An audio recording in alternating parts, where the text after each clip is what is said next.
Daronte Jones is the new defensive coordinator. Who? What? How did that happen? We'll try to figure it out today on the show, and we'll give you guys a chance today. Hopefully, everybody getting back to normal. I know some of those neighborhoods are still kind of locked in. I took a spill last night. Big time spill. I may be a bit concussed today, but we're going to try to make it through. Ben is in for Max, who still can't get to work. To be young again. There was a day where pretty much you had to show up for work every day, regardless of what was going on. Bill Barnwell is going to join us at 11. Ben Standig will jump on with us today at 12 to talk some Daronte Jones. We'll do a lot of that before then. I may have a Minnesota guest on with me. I'm waiting to hear back, not from Charch, from somebody who we've had on before, Phil Mackey. We'll see if we can get Phil on to talk about Daronte Jones, who comes from, obviously, the Brian Flores system, but also the Ed Orgeron system at LSU. Old LSU Tigers. Yay, coach there as a defensive coordinator in 2021. They weren't very good on defense, but, man, did they take the ball away. That's something that Dan Quinn really wants.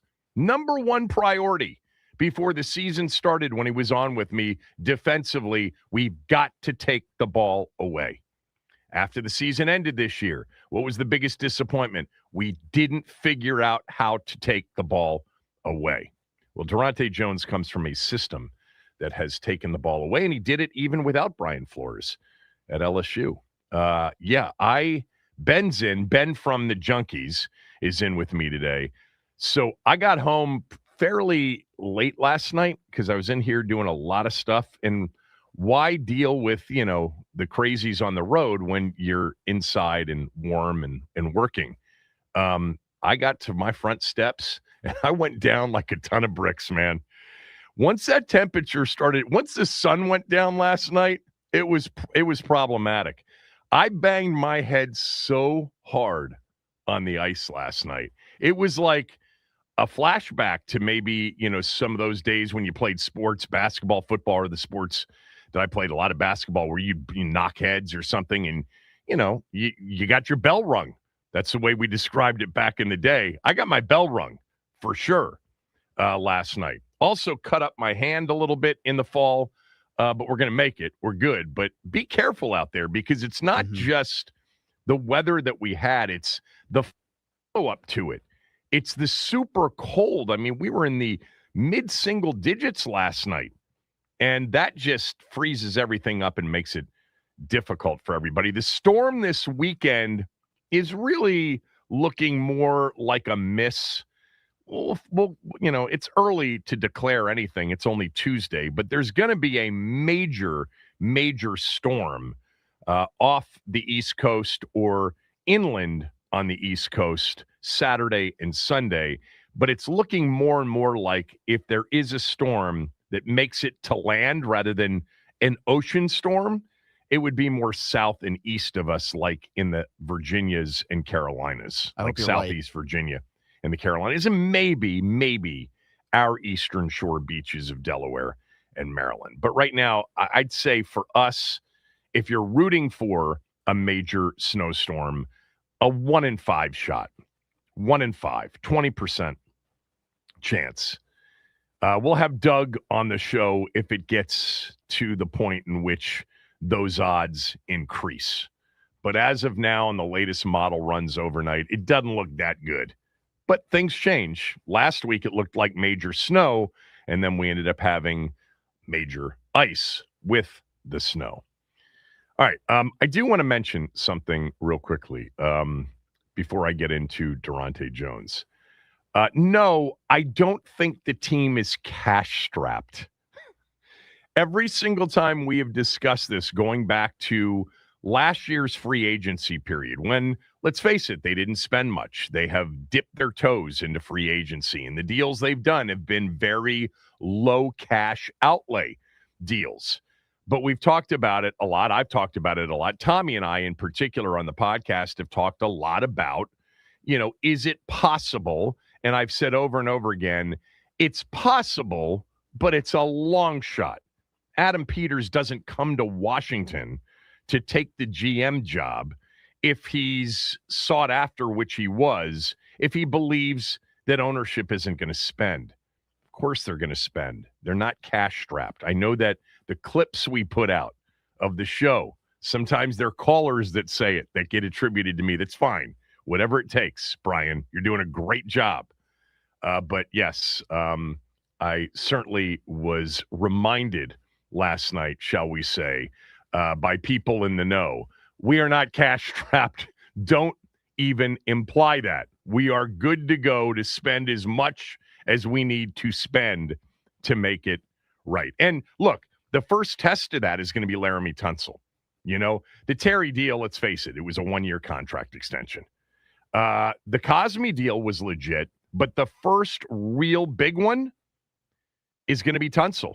You know, that's going to be something they have to get done here over the next few months. It was something that Adam Peters was asked about in the season-ending presser. He knows it's important, and apparently they've talked, even though Laramie is self-represented. He certainly has, I'm sure, people who are going to handle the contract and some of the negotiation.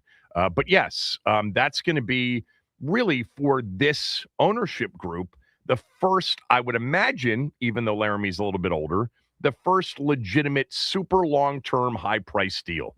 That position gets paid, period. When you are elite as a left tackle, you get paid. And Laramie's going to get paid in this offseason. And look, they have a great salary cap position going into their third year, into Adam Peters, Lance Newmark, and the entire front office's third season. And we all know they have plenty of holes to fill. Lots of holes to fill. And it started this offseason with two coordinators. And Dan Quinn has gone the route of two guys who have really, at the NFL level, not done it. David Blau hasn't done it, period. Daronte Jones, who is older than David Blau by about 17 years, and he is a D.C. native. Went to McNamara and grew up in PG County.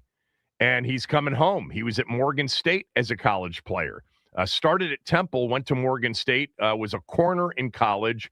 And starting in 2001, when he graduated and finished up at Morgan State, he's been coaching. I mean, he's got one of those long resume coaching deals where it's like you're moving every couple of years. Lenore Ryan in 2001 as a grad assistant. Nicholls State, safeties coach, 2002. Then he became a defensive coordinator at a high school in Louisiana, two different high schools in Louisiana. Then back to Bowie State as an assistant head coach and defensive coordinator from 05 through 09. He was a cornerbacks coach at UCLA in 2010, a DBs coach in the CFL with the Montreal Alouettes in 2011. To Hawaii. I mean, this guy has been all over the place as a secondary coach, 2012, 2013, and then as an assistant head coach and secondary coach with the Hawaii Rainbows in 2014. Wisconsin, 2015, they had a good team that year, defensive backs coach, good defensive team. Miami in 2016, 2017, the Dolphins, that is, not the university, as an assistant DBs coach. To the Bengals in 18-19 as a cornerbacks coach. Minnesota DBs coach in 2020. In that particular situation, Mike Zimmer was the head coach. So he's got some Zimmer influence, some Marvin Lewis influence. Then he went to LSU. Ed Orgeron was the coach that year, 2021. If you know anything about LSU going back several years, it's been a while since they've been really good on defense. They were better this year, much better this year. But the 2 years Jaden was there in 22 and 23, they were horrendous defensively. So he did not cross over with Jaden Daniels. He was there in 2021. Probably, by the way, now that I'm thinking about it, with Brad Johnson's son, Max, who was likely the quarterback in 2021. Ben, look that up. See if Max Johnson, Brad Johnson's son, was the quarterback at LSU in 2021. He also may have gotten hurt that year because there were a couple of quarterbacks they went through before they landed on Jaden in 22. And then he ended up with Minnesota in 2022. That first year as a DB's coach, Zimmer would have been the coach. And then, no, 2022 would have been KOC's first year. Would have been KOC's first year. And then the Vikings DB's coach and pass game coordinator 23 through 25. And now his first opportunity to be a defensive coordinator at the NFL level with Washington. Who was the quarterback at LSU in 2021? It was Max Johnson. It was. Yeah, I'm trying to think who were their best defensive players on that team. The 2021 team was the team that they lost a bunch of games that year, if my memory serves me correctly, because Max Johnson got hurt. They had quarterback issues. What was their record that year? Huh? He was benched that year. He was benched? And then he transferred. Yeah, to A&M. Yep. Right. He went to A&M after that. Yeah, I'd have to check the record, though. Let me just tell you about the 2021 LSU defense. So, the traditional yards allowed numbers, et cetera, weren't great, but they were 20th in the country in takeaways and 7th in the country in interception percentage. This guy comes from a background of let's take the ball away. And obviously he has lived in that world under Brian Flores for the last 3 seasons.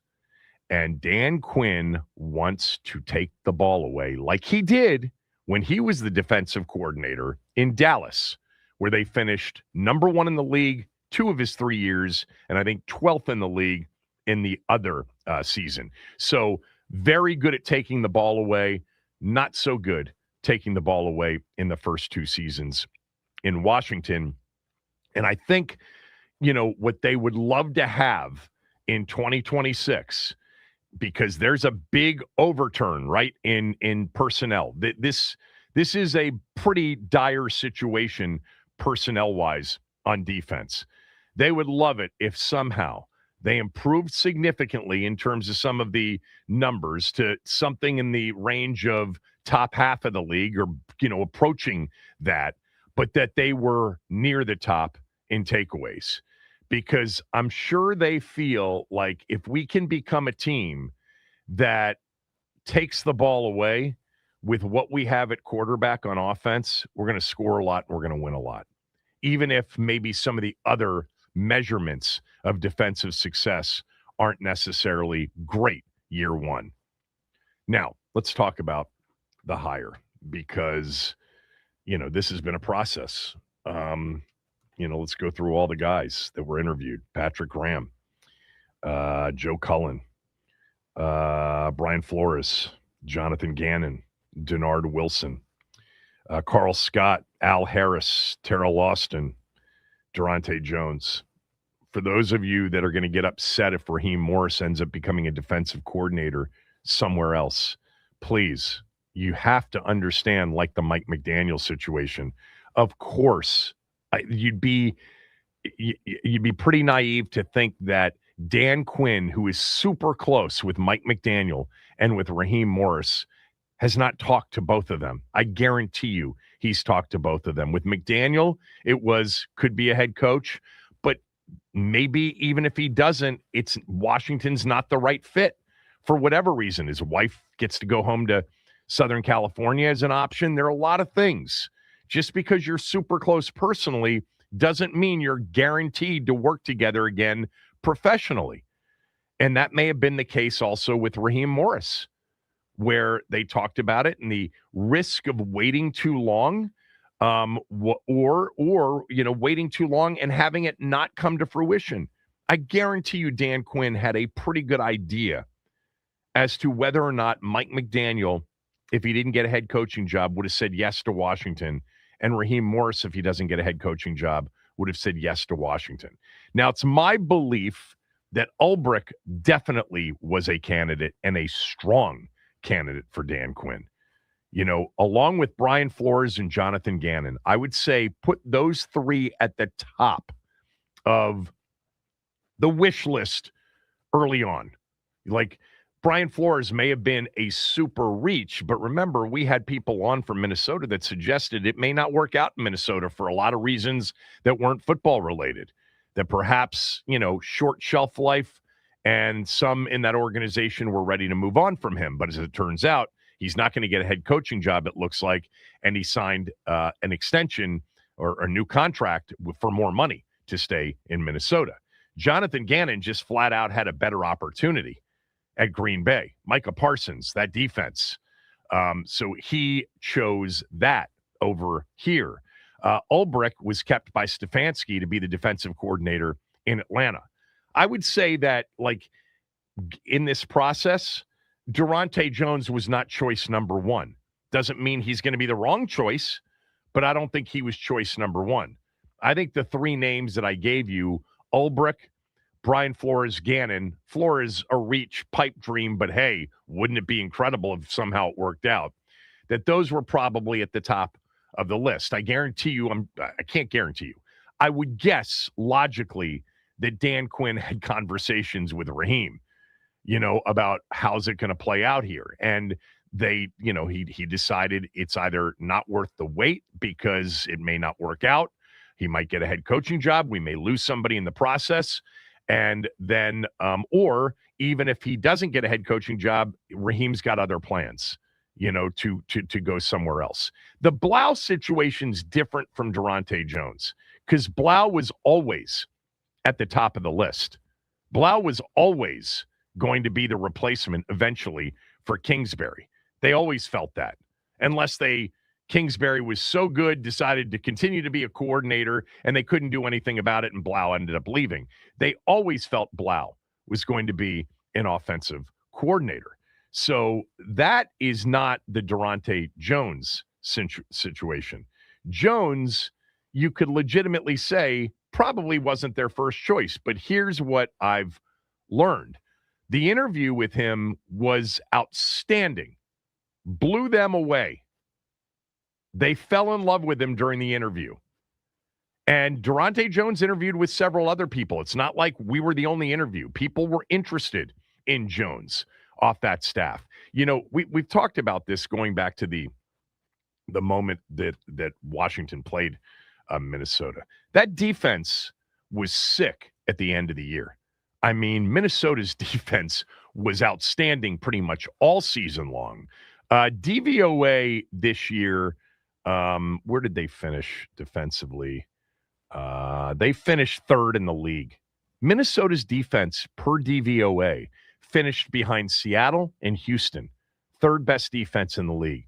It was without a doubt one of the most difficult days of the season offensively for Washington. And remember, that was the return of Jaden Daniels back into the lineup. And they, other than that first drive Jaden only played basically 3 full drives. One was at the end of the half, and the one in the third quarter was a long drive that ended with the pick 6 to Van Ginkel. But Minnesota's defense was really lights out. They had played in back-to-back games, Green Bay and Seattle on the road. Okay, now that Green Bay game, they had J.J. McCarthy, who in that game threw 2 picks, got sacked 5 times, and threw for 87 yards. But on the other side, they held Jordan Love to 139 yards passing. Now, the game was never winnable necessarily. It was a close game at halftime. But Minnesota's defense really started to dominate. The following week was maybe their most impressive game of the year. They went into Seattle, and they held the Seahawks to 200 yards of offense, 6 of 16 on third down. The issue was Max Brosmer, who replaced J.J. McCarthy, threw 4 interceptions. Sam Darnold had 128 yards passing and got sacked 4 times, had a 23.3 QBR. Minnesota's defense was dominant, and then it just kept getting better. They won their last 5 games. They dominated the Lions at the end of the year when the Lions still mathematically were alive.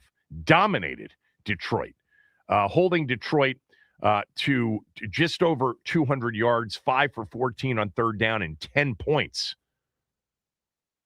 I mean, Minnesota's defense was awesome, and we know what they do. They try to confuse pre-snap.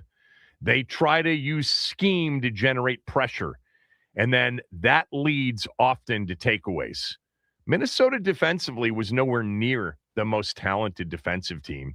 Look, they had some good players. The kid Dallas Turner hasn't exactly turned out to be what they thought he would be when they drafted him out of Alabama. But Isaiah Rodgers had a great year. Byron Murphy, Van Ginkel, outstanding. Eric Wilson's 35 years old or something like that. He was back and had a good year. Hargrave had a good year. Grenard had a really good season for them, dominated us as a pass rusher. Minnesota was very good defensively and very well coached defensively, and they gave a lot of teams down the stretch, not just our team, but a lot of teams trouble. Some good offensive teams, Green Bay, Seattle, Detroit, gave them a really hard. Their problem is they had a terrible offensive football team, except when they played us. And that's why our score was the most lopsided. Because of all the teams they played down the stretch where their defense dominated, we were the one team that could not stop anybody, including J.J. McCarthy, who had the best day of his very young career against us. J.J. McCarthy looking like Marino that day.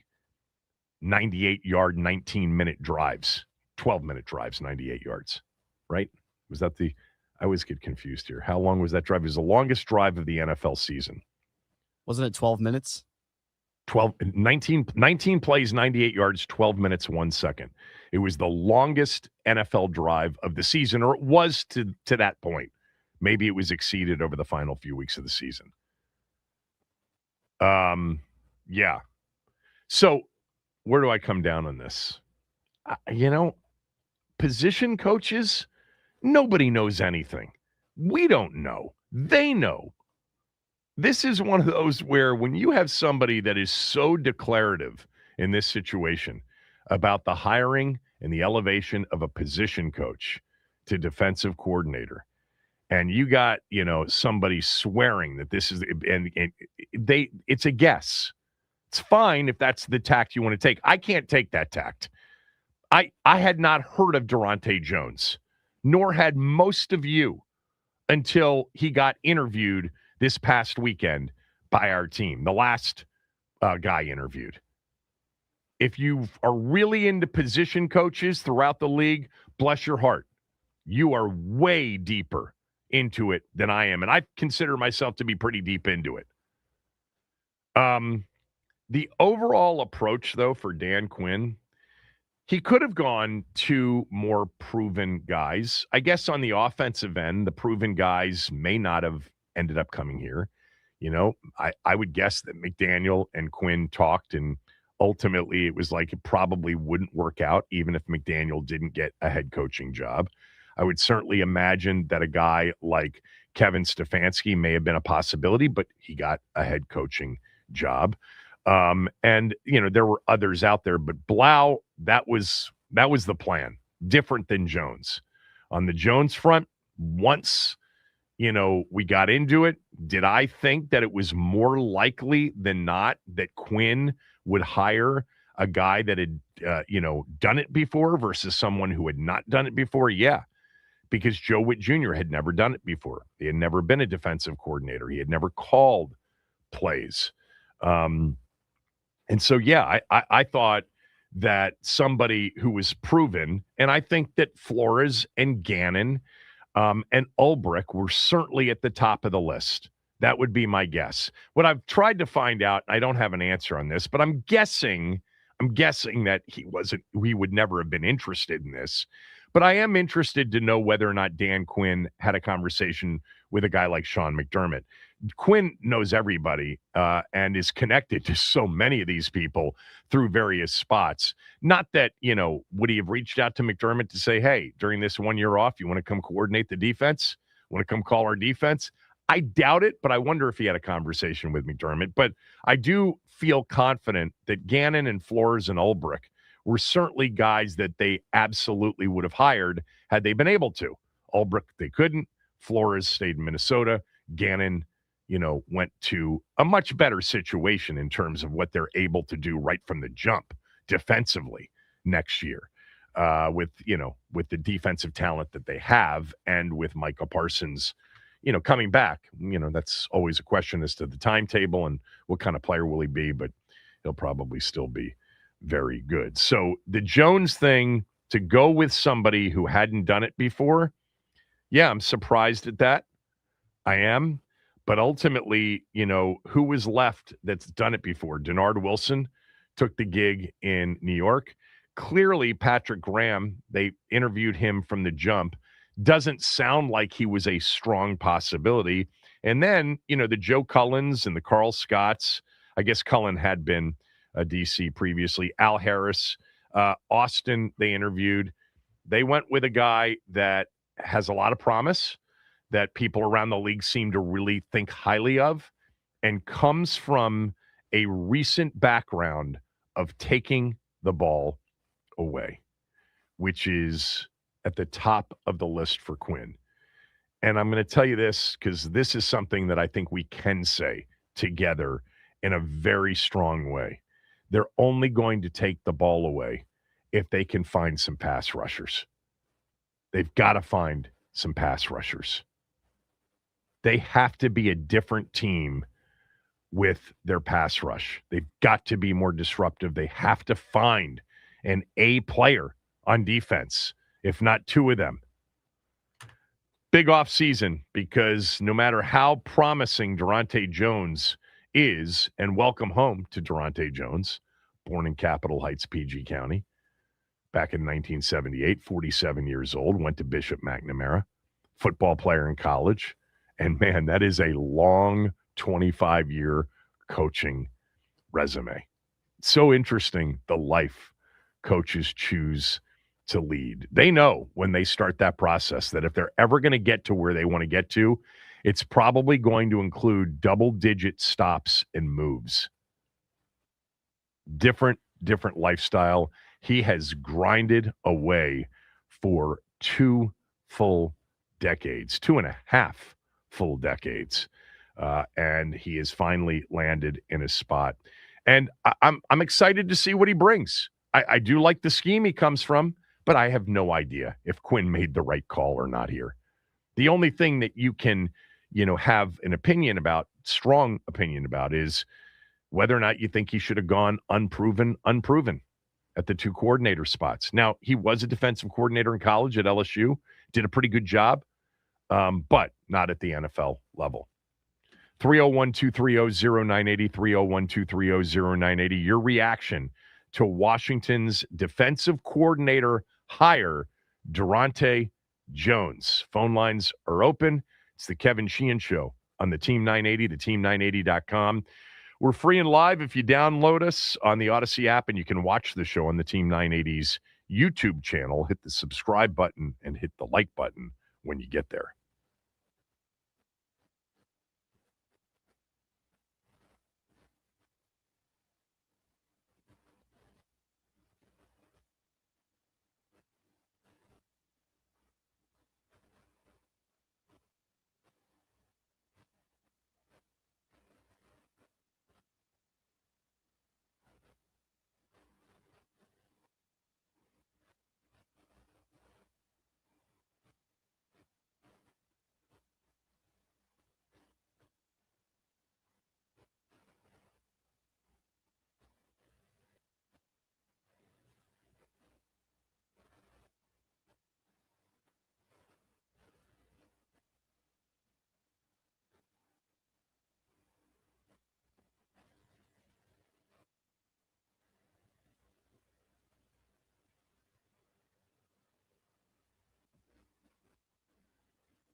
Again, a four-man rush. It's batted into the air, and Andrew Van Ginkel gets the pick. Chased by McLaurin and down inside the 30.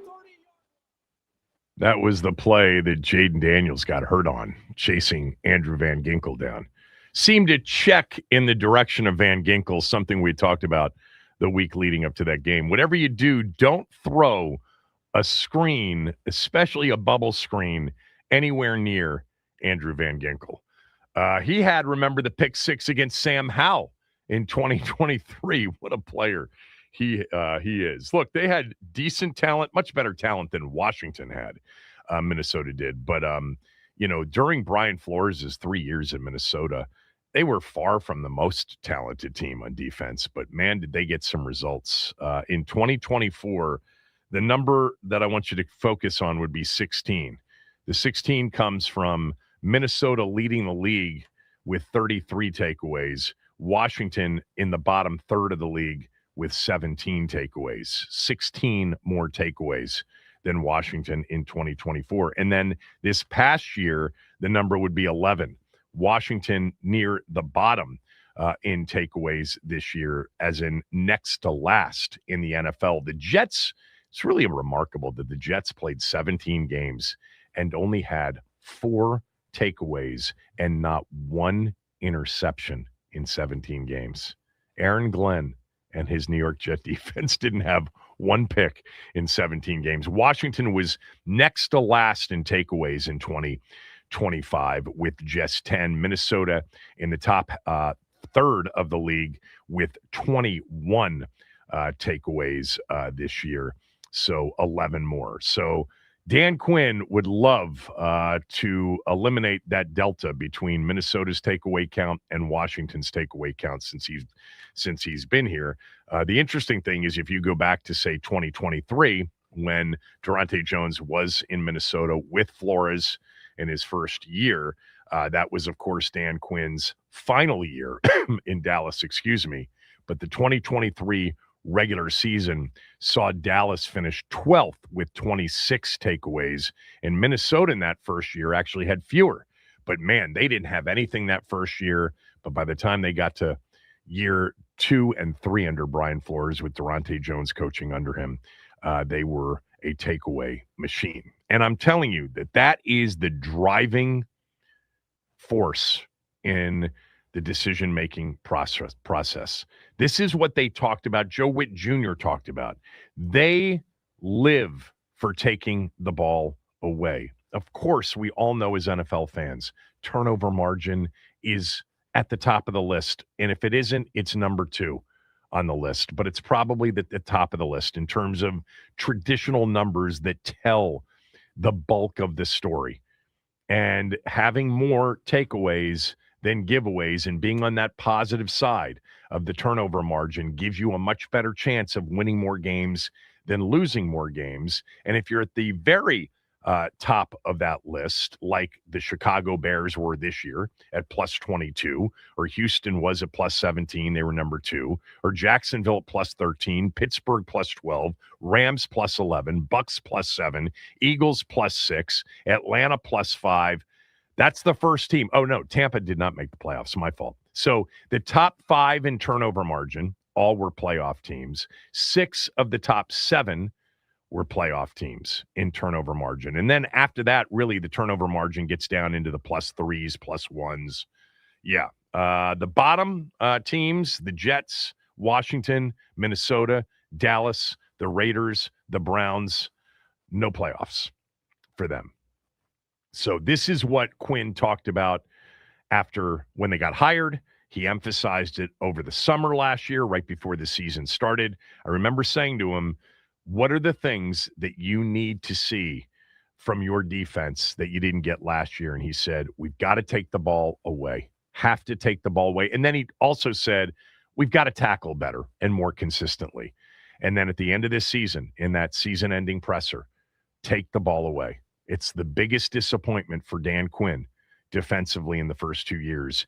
And, from that standpoint, that Daronte Jones is coming from a scheme, a Brian Flores scheme that focuses on taking the ball away. Now, Joe Witt Jr.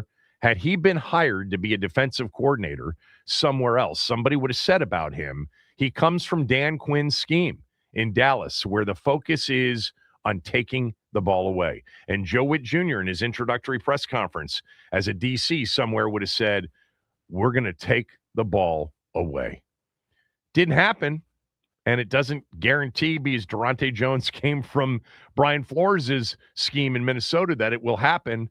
It's got a much better chance of happening if you get better players who rush the passer and then are in the general vicinity of the football. There were too many games last year where what's the point of talking about turnovers? They're not in the general vicinity of the football. The Detroit game, literally, at times, there were catches made by receivers in the medium and short range, not on a deep ball, where no one was within 5 yards of the football. You're not going to take the ball away if you're not near the football. They got to find people who can get near the football, and they got to find people who can get to the quarterback to make the football go in directions the quarterback doesn't want it to go in. All right. Phone lines are open, 301-230-0980, 301-230-0980. Your reaction to the hiring of Daronte Jones. Washington has flipped their coordinators like the Lions did. Now, the Lions lost their coordinators, Ben Johnson and Darren Glenn, to head coaching jobs. Washington did not have that situation. They let their defensive coordinator go after demoting him midseason, or not necessarily midseason, before the Madrid game, and the parting of the ways with their offensive coordinator, Cliff Kingsbury, neither of which, Joe Witt Jr. or Cliff Kingsbury, currently, as of this moment, I think, have found jobs. Has Joe Witt Jr. found a job yet? I don't know if that's true or not. Let's go to the phone lines. Mark in Largo is going to kick it off for us. That's dangerous. Go ahead, Mark. White says dangerous, but that's cool. Anyway, look, I think both of these hires are excellent hires. No one knows where they're coming from. They're brand new, so they're going to have an edge when everybody they're going up against. I also think that, Brian Flores' defense is like the godchild of Greg Williams' defense. I mean, I haven't seen a defense. Greg Williams is the only defense that I can honestly say that he could take basic players and make them a top 15 defense. With good players, he can make a top 5 defense. And that's what I see with Brian Flores' defense. And the same thing is going to be acquitted over here. And position coaches is pretty good too, that I think he can learn and he can go and make everything happen for himself. This will work out tremendously for this team. Now, I agree with you.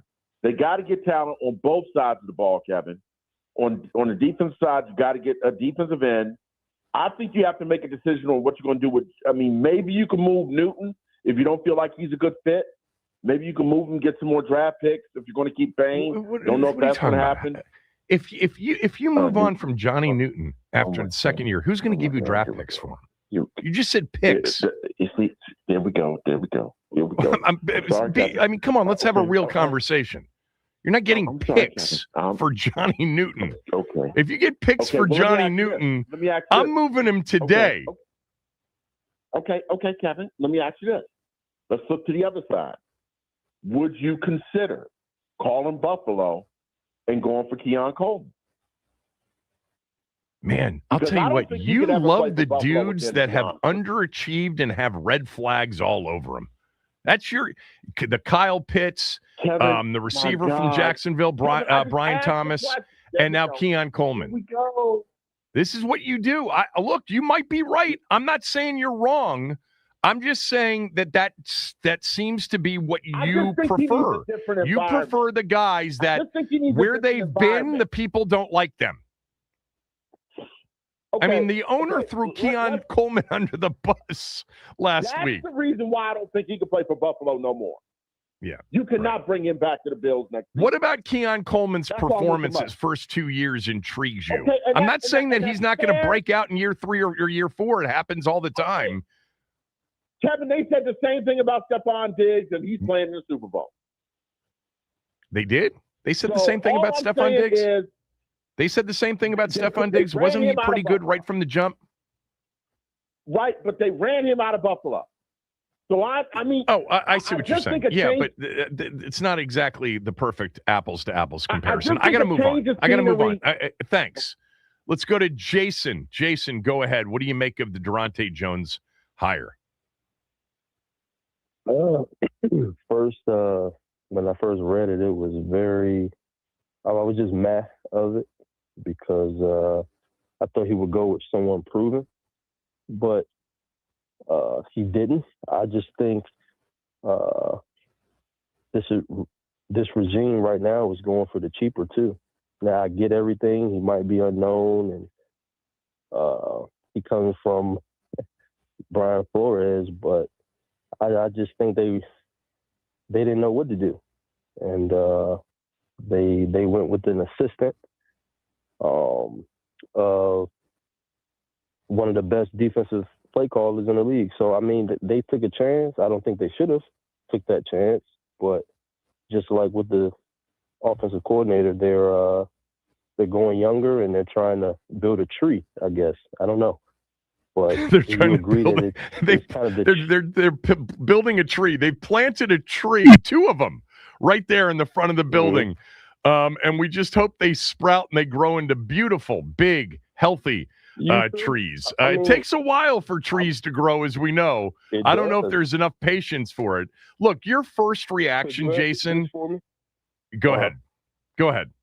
No, I just and then you can definitely ask me that question. But do you think that it's more of a cheaper option because maybe? Well, these yeah, he's coaches not won't going to be cost here? as much as Raheem Morris, but I don't think that's why they did it, Sure. because I think they were willing to pay Okay. Brian Flores, Jonathan Gannon, and Jeff Ulbrich had they been Whatever. available to come Okay. here. I think that was the wish list. They Okay. clearly would have hired Brian Flores, I believe. I mean, they were very interested in Brian Flores, and it wouldn't surprise me if the Brian Flores interview led them to interviewing Daronte Jones. Now, Jones had been interviewed by other teams, but no, I don't think that this was not a lower cost option as the only option. It just ended up being that because I think they were willing to pay a Gannon, an Ulbrich, or a Brian Flores for sure. Okay. All right. So from what you know, they're really willing to spend whatever to get this turned around. Yeah, I think so. They just I feel good went about with that. Okay. All right. Yeah, I feel Okay. good about that. Thanks, were you gonna ask Jason. me a Appreciate question it. If about- you're on hold, we'll get a couple more calls in. Bill Barnwell from ESPN will join us at 11. We'll find out what Bill knows about Daronte Jones. Kevin Sheehan Show, the Team 980 and the Team980.com.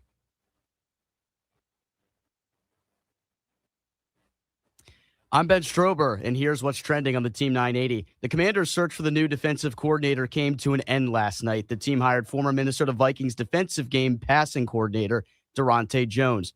The 47-year-old has been one of Brian Flores' most trusted defensive coaches over the past 3 years, and he also has coached under Vance Joseph and Mike Zimmer.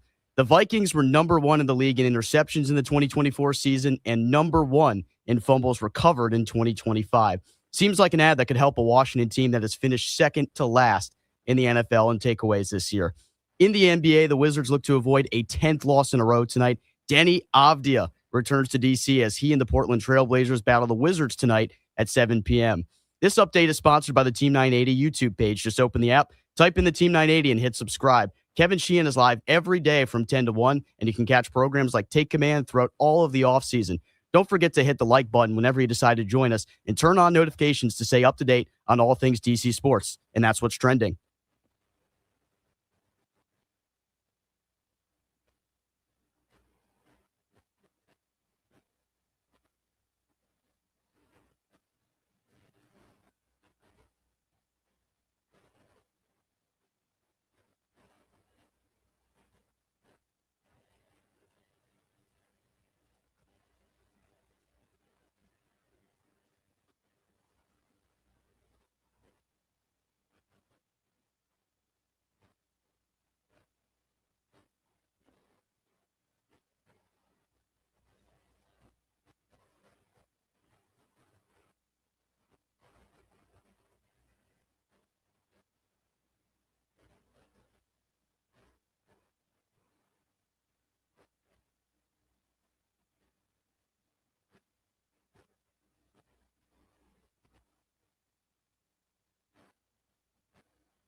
All right, let's get a couple calls in here. We're not going to get to all of you. Bill Barnwell's scheduled to come on at 11, but Steve in Falls Church. Steve, thanks for holding. Go ahead.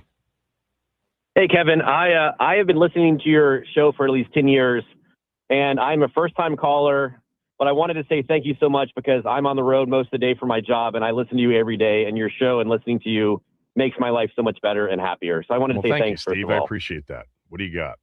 And the question I have, I don't really know this guy. I mean, I know a lot about football. I really don't know him, and I don't have anything to say about him. But my question for you about him is, how many games or half a season would you say that you would wait to see if this guy is legit, that he knows what he's doing? Like, they always say give, like, head coaches, like, a couple games a season. Would you say 4 games, 6 games a season to see if he's any good? I love the way you said know. How many games or half a season would you give him? It's a good question. Yeah. I can't. I mean, you can't. It's got to be at least a full season. Keep in mind, unlike Blau, who will have a quarterback that has elite level ability and an offensive line that looks pretty solid and a receiver who's pretty good, and maybe they'll add another to the mix. Defensively, they've got nothing. They legitimately have nothing that you can point to and say, that guy's really good. You don't have one of those. So I think he's got to have time. Let's see what they give him in terms of talent. But yeah, I mean, it's no less than a full season, and probably no less than 2 full seasons. Although many of you would say that if it doesn't work out and they have a bad season, they're all going to be looking for work anyway because Quinn won't be here. And I don't necessarily know that that's true. We'll see. Context is everything. Right. Steve, thanks for the call. Appreciate it. Let's go to Athen in Annapolis. Athen, go ahead.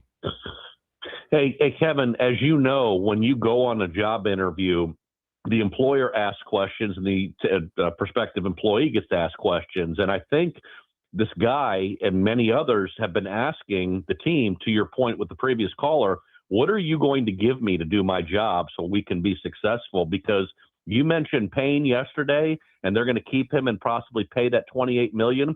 That's a downgrade for somebody who, yes, he has talent, but he doesn't love football, and he's lazy, and he takes plays off. So I'm all for the hire, but maybe some other people didn't want this job because they went in there and go, hey, you've got a completely broken system here. Yeah, well, I mean, what are you going to give me to do my job? Well, there's no doubt that probably, with respect to the defense, there were serious questions asked by a candidate. Now, when you haven't been a defensive coordinator before and you're not, at the top of everybody's list, the ability to interview the interviewer is not necessarily as, that ability. You can do it, and it's ballsy to do it, and you should do it on many occasions. But he's probably looking to be a defensive coordinator as well. But yeah, our situation is not attractive for a defensive coordinator, especially a first-time defensive coordinator. So I'm sure the conversations about what they were going to do with players and how much they were going to spend and what they were potentially going to do at number 7 overall was a big part of the conversation. Thanks, Athen. Appreciate it. Those I didn't get to, I apologize. Maybe we'll come back to this later on in the show. Bill Barnwell from ESPN next.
All right, joining me right now, one of my favorites, Bill Barnwell from ESPN. You can follow Bill on X at Bill Barnwell. Bill writes extensively and so well and is a great guest when we have him on. So I do want to talk about the two games and then the Super Bowl matchup. But the big news here, Bill, is that Dan Quinn has hired his defensive coordinator, and he is Daronte Jones from Brian Flores' defense in Minnesota. Do you know much about him? What do you make of it as the next DC here in DC? It's a really interesting hire, especially in contrast to, sort of the promotion of David Blau and sort of the idea that, like, you're getting someone who's had clear success in a defense that's built around the secondary. I mean, the Vikings have great players up front, no question, but to run the defense Brian Flores runs, which is a lot of showing heavy pressure and then either bringing cover zero and playing man behind or dropping out and playing coverage, basically doing whatever you can to disguise your post-snap coverage and disconnect that from the pre-snap look. You have to have defensive backs who are in the right place at the right time, who can tackle, who can cover in man, who can, play match zone coverages. And Daronte Jones has done a really good job with Brian Flores of getting the most out of the defensive backfield. They've taken a lot of players who were unheralded around the NFL and gotten more out of them than other players. They've been active in sort of like, signing free agents for marginal deals. They've not been very aggressive outside of Byron Murphy, who's a good player, but he's gotten better there. They've really made the most out of the talent they've had. And that, I think, is a really promising sign given, there's a lot of things that fell off for Washington in 2025, but I would say the secondary play might have been the biggest decline maybe from position to position from year to year.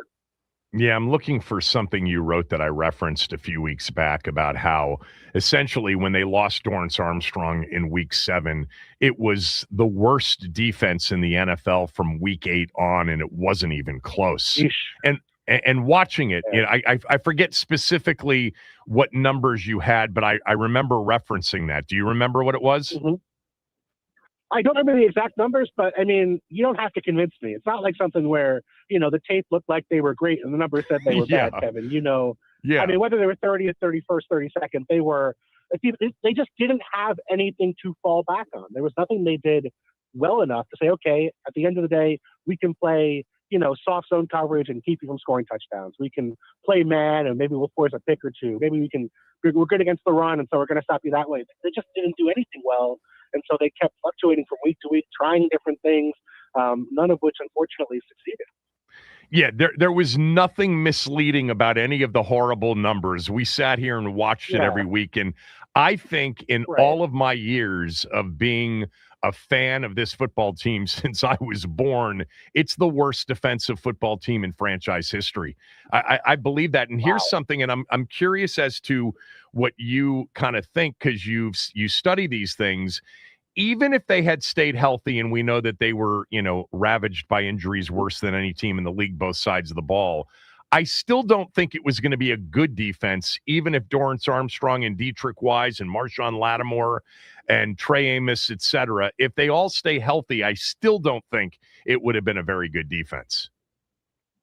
Would have been better, no question, but I don't think it would have been good because you brought up Marshawn Lattimore. Yeah, I don't want to be mean about Marshawn Lattimore, but he wasn't good last year when he was healthy in 24.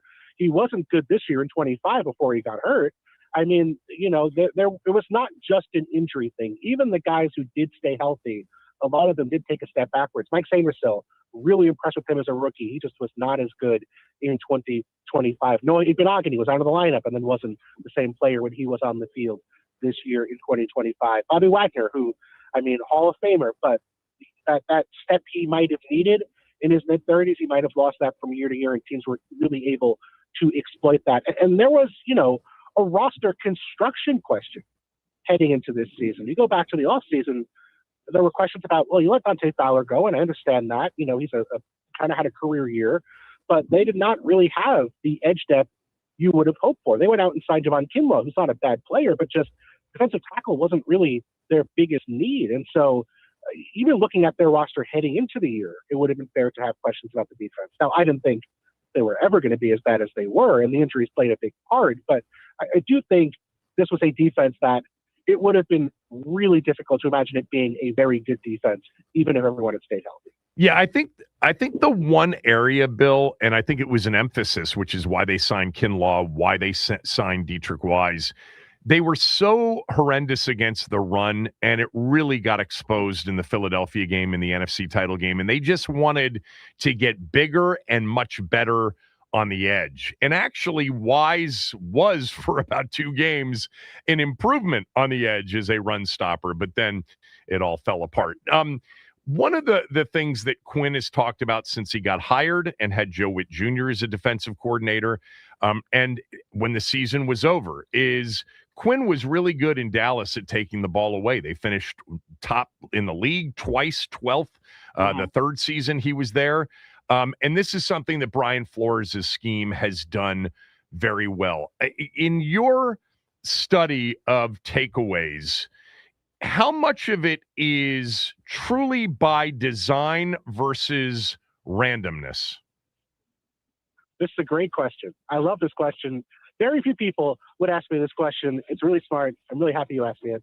Unfortunately, you're about to get a 10-minute answer. I'll try to keep it short for you. Yeah. So some of it is randomness. I mean, if you watch any NFL game, you know what it's like to see a ball get tipped and it go float in the air, and who knows where it's going to go. Sometimes it falls into the lap of a defender. Sometimes it doesn't. Fumbles. Fumble recovery rates are random from year to year. Some years your team might recover 70% of the fumbles. Sometimes your team might recover 30% of the fumbles. For all the drills, for all the, coaches saying we practice this, they all do. Unfortunately, there's no team consistently good at recovering fumbles. Now, forcing fumbles is a skill, and so that comes into play. But there is something, I think, schematically, film-wise, logically, that did make those Dan Quinn defenses and those Brian Flores defenses create a lot of turnovers, and that's the pass rush. With Dan Quinn in Dallas, he had Micah Parsons. When you have Micah Parsons, you're going to get to the quarterback pretty quick, and the offense is designed to get the ball out quick to avoid Micah Parsons getting after the quarterback. In Minnesota, Brian Flores has some good pass rushers, Jonathan Greener, Andrew Van Ginkel, not necessarily Micah Parsons caliber, but what they have is a scheme that is designed to put pressure on the opposing quarterback, get them to some very specific answers about where they want to go when there is pressure, and then attack those answers. And so when you have defenses that are trying to get the ball out quick from the quarterback, well, that changes what you have to do in the secondary. You don't have to play vertical routes. You don't have to play double moves. You don't have to play the deep post. You can play, we're going to sit at the sticks and we're going to react into what you throw. And so the windows are tighter. You can play tighter coverage. You can play man, and you can sit there and have more people in those spaces. So if there is a tip ball, if there is a throw at the sticks, you can jump that. You can take advantage of that. And so there is a randomness to it. But whether you have a superstar edge rusher or a superstar pass rusher, or you have a scheme that is dedicated to creating tip windows, tip balls, and getting the ball out fast, that's a way to actually manufacture takeaways. Even if some years you might be first, some years you might be 10th, you're still going to be in the upper half of the league because you can create the sort of throws that lead to turnovers. By the way, as it relates to pass rush, have you noticed a trend where the pass rusher that gets double teamed more than any other, and I'm not talking about the Myles Garretts and the TJ Watts, the truly elite pass rushers, but they actually sit back and play the quarterback and play the throw trying to get a hand on it. And that, those long-armed, edge rushers, which we've seen, the Danielle Hunter body type has become popular, Nick Bonito, etc. But have you noticed a trend where defensively teams, especially with the guy getting doubled in the interior, play to actually tip the pass rather than rush the passer? Yeah, you do see people taught, hey, if you don't have a clear path to the quarterback, be smart, be useful, get yourself in a throwing lane, put your hands up. That makes total sense to me. And then the other thing is, because we have so many more running quarterbacks these days, you do have teams spying more often. You have true. More defensive linemen, more linebackers in position to say, hey, I'm going to be, reading the quarterback's eyes, reading his movement, and that gets you naturally into throwing lanes, and that also creates more opportunities to tip away the football. And we also have a wider range of quarterbacks. There's just not as many 6'5" dudes who played quarterback as there were 30, 40 years ago. And so you have shorter quarterbacks, you have a wider range of quarterback styles, more sidearm throws. all that stuff leads to more tip passes. So it is definitely a thing, but I think it's like a variety of factors. And, offenses do try to counter that by getting people out of the pocket, booting them, scrambling them, creating easier lanes. It really depends on what kind of quarterback you have. Talking to Bill Barnwell from ESPN. Do you have any sort of reaction to or data that suggests that when you swap out both coordinators in one off season, it either leads to success or it doesn't?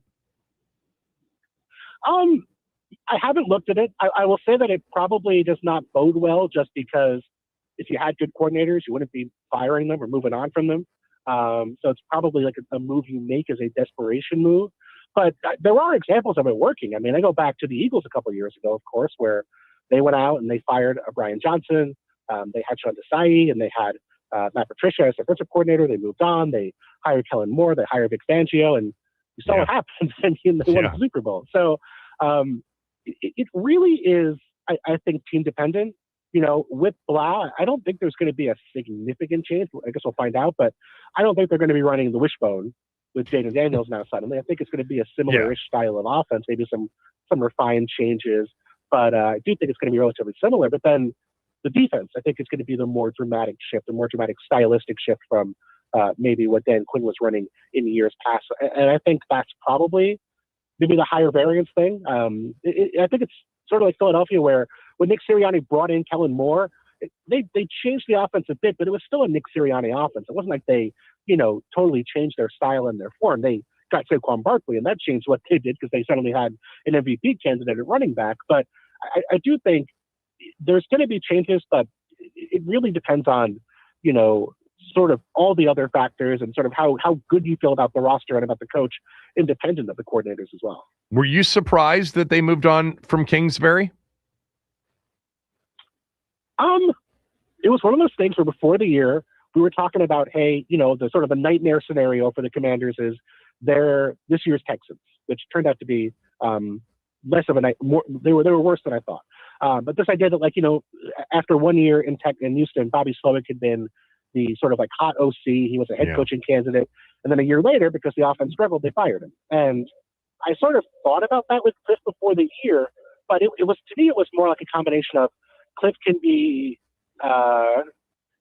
Cliff can desire other opportunities. If there's an opportunity to get more money or a head coaching opportunity elsewhere, he can be aggressive in going after those opportunities at times, shall we say. And so I thought that might be the factor, but I really look at the offense, and I don't think it was terrible. There were things I would have liked to see a little differently, maybe a little more design run game, a little more consistency in terms of, the sort of concepts they were running. But I don't know that the offense was so subpar that they should have fired Cliff or should move on from Cliff, I should say, just based on how they played, especially given the fact that they didn't have Jaden Daniels for most of the year. Yeah, I mean, that's the thing. You're 100% right. I mean, I think in many ways Cliff overachieved, considering he didn't have his starting quarterback, his starting wide receiver, his number one running back, number two receiver, number three receiver. Yeah, I mean, they just when your starting quarterback plays 4 games complete start to finish out of a 17-game schedule, and he's your best player on your team, 9 times out of 10, it spells doom, and they weren't bad on offense. I mean, they were great, but I agree with you. Real quickly on the Eagles, why are they struggling to hire an OC, or am I describing it inaccurately? I don't think you're describing it inaccurately. I just think they are in kind of a tricky spot. I mean, coaches can be territorial, maybe is the right way to put it. And I think last year, you saw what happened with Kevin Patullo, who was promoted from that staff. People toilet papering his house. People, just constant criticism, constant, frustration. And I think if you're an offensive coordinator, you sort of wonder, hey, should my coach have done a better job of shielding me from that? Should I have had, an organization that did a better job of giving me the opportunities to not be in that position? And do I have the freedom to run the exact offense I want to run? And I don't know if any of those things are true in Philadelphia. And so you understand, hey, Shane Steichen got a head coaching job here. Kellen Moore got a head coaching job here. Those are appealing situations. That's a great thing. But if you're a coach, you also want stability. You want to say, hey, I'm going to be here in 3 or 4 years, even if the offense isn't necessarily, at 2024 Eagles levels. And with Philadelphia, it feels like they've been very aggressive in sort of scapegoating their coordinators when things go wrong. And so, for better or worse, I can understand why they're not desperate to go ahead and make those moves. All right. You do something every offseason or before the next regular season where you'll say these are the teams more likely to take, last year's horrible season and have a much better season and vice versa. So let's just play the teams that had a terrible season. Give me your first blush on teams that just, didn't make the postseason that have a chance to turn it around next year. Ooh, good question. I'll start if you haven't with thought about the it, New York that's Giants. fine. Oh, no. Kevin, I am constantly thinking. This is the column I write in my head 6 months before I have to write it. I promise. The New York Giants come to mind for me, where you have the major upgraded coach with John Harbaugh. A lot of things to like about what they did on offense last year with Jackson Dart. Major upgrades. Obviously, they didn't have Malik Neighbors, their star receiver, for most of the year. Andrew Thomas, their starting left tackle, got hurt. Kem Scatterbo, who looked really good, also got injured. And they just have a ton of talent on defense, but they couldn't stop the run. They were horrifically bad against the run. That, to me, when you have the talent the Giants have, that's a scheme question. That is a gap-fitting question more so than a talent question. So I do think the Giants are a team that comes to mind for me where they were better than their record indicated by some of the advanced metrics. They are going to get a lot of talent back, and coaching upgrades make a big difference. I mean, if you can get a coach like John Harbaugh who has a consistent track record of success, it's going to make a big difference. In the AFC, I want to give you a good AFC one, and the team that comes to mind is the Kansas City Chiefs, and I feel like that's unfair, and your listeners deserve better for me than to say the Chiefs are going to be the team that improves. Same thing with the Ravens. That also seems kind of unfair. Is Cincinnati unfair too? It is. Yeah, I mean, they're like, they might be better, but like, you don't need me to tell you when you have a healthy quarterback, your team gets better. Hopefully, your listeners are very smart, or hoping for smarter analysis than that. I'll go Tennessee, and I'll actually ask you about this.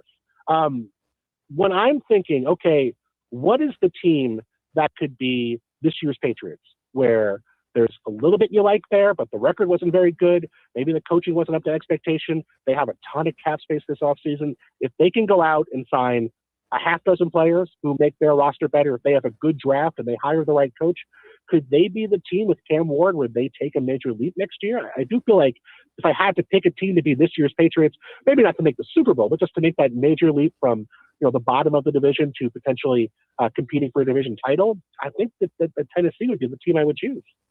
That's interesting because that means you believe in Cam Ward. I mean, you have to believe in Cam Ward, right? If you're going to take them from whatever they were, 3-14, 4-13, to a Patriots type of season. So you believe in Cam Ward. There's a lot of similarities to what I would see from Drake May last year, where you'd watch that offense in New England, and like they just couldn't run core concepts. Like they would pass block and block the wrong guy. They would call a trap play and they'd trap the wrong player, and there'd be a free guy in the backfield. Drake May would be running for his life on a regular basis because he couldn't trust the people around him. The offensive line wasn't good enough. The receivers were horrific. Tennessee, when you watch Cam Ward, you see like a half dozen plays per game where you're like, man, that is so smooth. It's either a super accurate pass, it's a play on the run, it's a smart decision, he's running the offense well. It's just there's 5 or 10 plays per game where it's a disaster, and those lead to sacks and turnovers, and I don't put all of that on Cam Ward. And so I do see enough to like that I'm optimistic. Now, doesn't mean I'm always right. I could certainly be wrong, but I do think there's the possibility for, like, if you get 2 good receivers in there, get a tight end you trust, maybe you make one addition to the offensive line. They spent a ton on their offensive line already, have some pieces that are good. They just have to kind of refine each guy's role. And then defense, you need another pass rusher, you need another cornerback. But if they go out and spend well, could they be a competitive team in an AFC South that's chaos every year? I absolutely think so.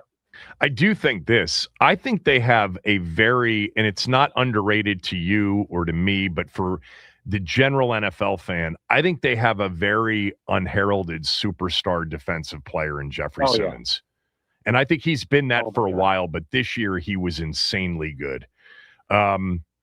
Yeah, that's an interesting one. First of all, if Jaden Daniels is healthy for 17 games, Washington's going to win a lot more games than they won this year, even if their defense isn't improved. You agree with that, right? No question, of course. Yeah. The team that was interesting to me, Bill, at the end of the year, New Orleans. If they got it right with Tyler Shuck, and there were some indications that they did, I think they're well coached on offense, and I think defensively is where they were very people didn't pay attention to them defensively, but they had a nasty pass rush. They were a physical, hard-hitting defensive team. They played some decent teams really, really close, down the stretch. I mean, they had it, and they beat teams. They beat the Panthers, which was a devastating loss in the moment. Beat the Buccaneers, on the road. I know those weren't great teams, but in the division, they really ended up, they and Atlanta decided the division, actually. And actually, I thought those were the two best teams in that division at the end of the year. Yeah, I agree with you. And I'll tell you what, watching Kellen Moore's offense, watching that Saints team, I don't know if they had superstar talent, but I watched Spencer Rattler early year, and I was like, man, Spencer Rattler's good. Like, I don't think they should be benching Spencer Rattler. They're doing a really good job. And then they brought in Tyler Shook, and I was like, man, Tyler Shook looks good too. And I was like, okay, well, if both these quarterbacks, who I didn't necessarily think were superstars heading into the year, look good, probably tells you the coaching staff knows what they're doing. And I really was impressed with their offense, a lot of RPOs, a lot of smart decisions, getting Chris Olave in space, which I think was really important. And then, like you said, the defense, Brandon Staley, a guy who by the time he ended things in Los Angeles, a little overmatched. Defense never really came together, but he was really good. They had a clear game plan. They wanted to load up the line of scrimmage, force one-on-ones, and then drop into coverage. So, sort of similar to what Flores does in Minneapolis, not the same caliber of talent, but creating some post-snap confusion. And they did a really good job. Their pass rushers had a good season. Brian Breesy, the defensive tackle, had a really promising year. He did a big step forward. It's sort of tough because they have all these sort of like old contracts, these old players on their roster, and they're around because their salary cap's such a mess. It's getting better, the cap situation. It's going to get better, especially after next season. But it does feel like they're taking strides in the right direction. And for so long, for that Saints team, it was like the guy trying to hold on to the cliff, and he, one finger kept falling off, another finger kept falling off, and he was just holding on for dear life, and it's just never going to happen. The Saints team, that core was not going to be competing for a title, but reset your expectations. Maybe if they have another good draft this year, that could be a team that could compete for a title in the NFC West. So I do see the Saints as a team. You're so generous with your time. Well. Just a couple real quickly on the two games. First of all, what happened to the Rams defense over the last month and a half to 2 months? I think teams were able to attack the weak spot on their defense, which is the cornerbacks and the linebackers. And so the pass rush for the Saints was always the Rams, always going to be the strength of that team. They were going to force you to create problems with their front four, with some of their sim pressures. But if teams were able to pass protect, they were able to hit throws. They were able to stretch some linebackers horizontally and then hit the cornerbacks vertically. And they had some injuries at cornerback as well, which didn't help, but just felt like, they were not able to consistently stop the pass. And so you saw Sam Darnold had the game of his life against them, and it wasn't even like a game where he had to play action 20 times. It was a drop back game, and they were just blowing coverages. Guys were getting wide open. I mean, what does it say about Matt Stafford and maybe Sean McVay and Devontae Adams and Puka Nacua, et cetera, that the Seattle Seahawks completely shut down and dominated a San Francisco offense that at the end of the year was rolling? And I know Kittle was lost and Trent Williams wasn't completely healthy. That Matt Stafford in the last two games threw for 831 yards against that great defense, 6 touchdowns, didn't get picked and only got sacked once. Like, that is such an outlier for the Seattle defense this year.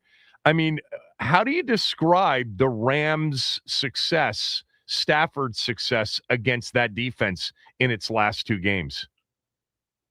He's such a great player. I mean, May is my MVP, but Stafford is right there with him. And I think the Seahawks do such a good job of reading the quarterbacks, reading your route distributions, and Matthew Stafford just breaks all that because he's willing and able and consistently able to put the ball in the tiniest possible window. The Seahawks give you really small windows to throw. They want to close on quarterbacks. And, Stafford will give you a no-look pass. You can't read the quarterback's eyes if he's throwing in an entirely different direction. And just the ability to hit narrow windows on the sideline over and over and over again. I mean, I go back to the Bears game, that overtime throw to Devontae Adams. I know the Caleb Williams pass was an incredible pass. Yeah, the sideline throw. For a long time. But ridiculous. The Stafford throw to the sideline, just quarterbacks watch that throw and their jaws drop. It is that good of a throw, especially in the conditions. So, great offense, great defense. The Rams have made it. I don't think anybody would have blinked an eye, and Stafford deserved to be, playing at that level all year. So nothing but good things to say about the Rams offense. One fourth down decision by Sean McVay in that game didn't get anywhere near the attention the Sean Payton fourth down decision got in the second quarter. And I'm curious as to what you thought. And I'm not talking about the one you wrote about. I'm talking about the 4th and 4 down 31-27 with 5 minutes to go on a very condensed field, because it's 4th and 4 at the 6. Super condensed field against a great defense on the road. I don't even know what the analytics say there, but I was surprised that nobody really, questioned McVay. Now, I'll be honest with you. I had the Rams plus the number, so the field goal would have been great for me to make it 31-30. But I really thought that they had stopped the Seahawks on the drive before, and needing a field goal had they gotten the ball back, and they ultimately didn't until there were no timeouts left in 25 seconds, that they would have won the game with a field goal. What did you think about that decision by McVay to go for it? I was okay with it, and I'll give you 2 reasons why. Number one, field position. So if you fail that you're leaving on that attempt, Seahawks are backed up inside their own 10-yard line. I think you'd hope your defense could get a stop, and then you have a short field to work with. But the other one, and I don't know if Sean McVay was thinking this, but I was thinking it, if there's anything you don't want to rely upon, if you're Sean McVay, is it not your special teams? You know, I mean, they've he made the kick in overtime. Field goals. He did, and Nevis has been a good kicker this year. I have no issue with how Nevis has performed. But if you're Sean McVay and you're thinking, okay, I can trust Matthew Stafford to pick up 4 yards, or I'm going to trust my kicker, not even my kicker, my kicking operation to make 2 field goals. Maybe they have to hit and their first one's a gimme, but maybe the second one's going to be a 45-yarder or a 48-yarder. I would not have been able to watch. So I can understand why he went for it, but I could also see the argument under different circumstances. Kick a field goal, trust your defense. I don't think it's like an egregiously bad decision. I don't think the Payton decision, by the way, was an egregiously bad decision either. I know. I read you. I think I'm on the other side of that with you. But here's the thing about the Denver Patriots game. To me, and I'm curious as to whether or not you'd make this analogy. What Vrabel did against Denver on Sunday is exactly what DeMeco Ryans should have done against the Patriots last week in Foxborough. And that is be okay with punting 8, 9, or 10 times in the game, because your best chance was with your defense on the field. What did you think? Mm-hmm. Kevin, I tweeted during that Texans game, the Texans should consider punting on first down. And it was a joke. But then and they kept turning punt the ball over. I think I tweeted the same thing. It's like, maybe not the worst idea. And I do think that they should have done actually 2 things the Patriots did. I agree with you, but I also think the Patriots leaned heavy into man coverage. They were going to blitz. They were going to rush their front four and say, hey, our best chance of winning this game is by pressuring the quarterback. And for the Texans, creating strip sacks, creating short fields. Because our offense is not going to work the ball down the field 60 or 70 yards at a time without taking a sack or turning the ball over. So they had to create short fields in that game. The Patriots, they leaned super heavy into man coverage during that game. They have the players to do it, which is great. I think the Texans do as well, frankly. But you're right. I mean, they had to play defense to win that game. Drake May did not play well as a passer. I think he threw for 82 yards. Their only touchdown came on, a short field from the one mistake Jared Stidham gave them. It really was a very old school, like 1970s, 1980s football game. I grew up as a Giants fan. I watched a lot of these games with Bill Parcells and the Giants defense, so I'm used to it. But it did feel like a game from another era. Yeah, I don't know about you. I know people didn't like it. I thought I love those games, and the strategy is very field position-esque, and then the weather becomes a factor, which also made it look incredibly, cinematic, like the Bears Rams game did the week before. So first blush on the Super Bowl. Yeah, I mean, Seahawks feel like the better team to me, maybe the hotter team. Maybe that's unfair. I still feel like we don't know a ton about the Patriots because there are those schedule concerns, which may be a little unfair, but I do think they're realistic, and they've played 3, compromised offenses because of injuries in the postseason. The defense has been, 2000 Ravens-esque, but I don't think anybody really believes they're the 2000 Ravens on defense. But I do think I'm a little concerned about Drake May's propensity for holding the football. We've seen so many sacks, so many strip sacks this season, or it was postseason from Drake May. And that, I think, is the part that concerns me against that Seahawks front. So my early lean is Seahawks, but still have a lot of film to watch and a lot of the analytics to look at. And I think I'm going to lean Seahawks, but I'm open-minded, as I said here 2 weeks before the game. It's interesting, just the schedule conversation about New England, and everybody kind of followed that during the course of the year. And then they did play 3 very good defensive teams in a row, and they looked very much subpar offensively, and including the quarterback who made some good throws. Look, he made some really good throws in the Houston game. The 3 touchdown throws were all first rate. I'm not taking that away from him. But I think one of the interesting things, and I was thinking about this morning, Seattle hasn't faced a defense like New England's. Yes, it's not the Ravens of 2000, but they haven't faced a defense like that since they faced Minnesota back in, I think, late November. And they shut out the Vikings 26-0, but they did nothing offensively.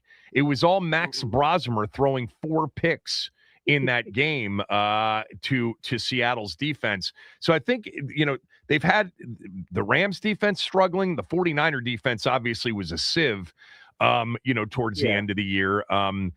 This is going to be the first good defensive team that Seattle's faced in a long time.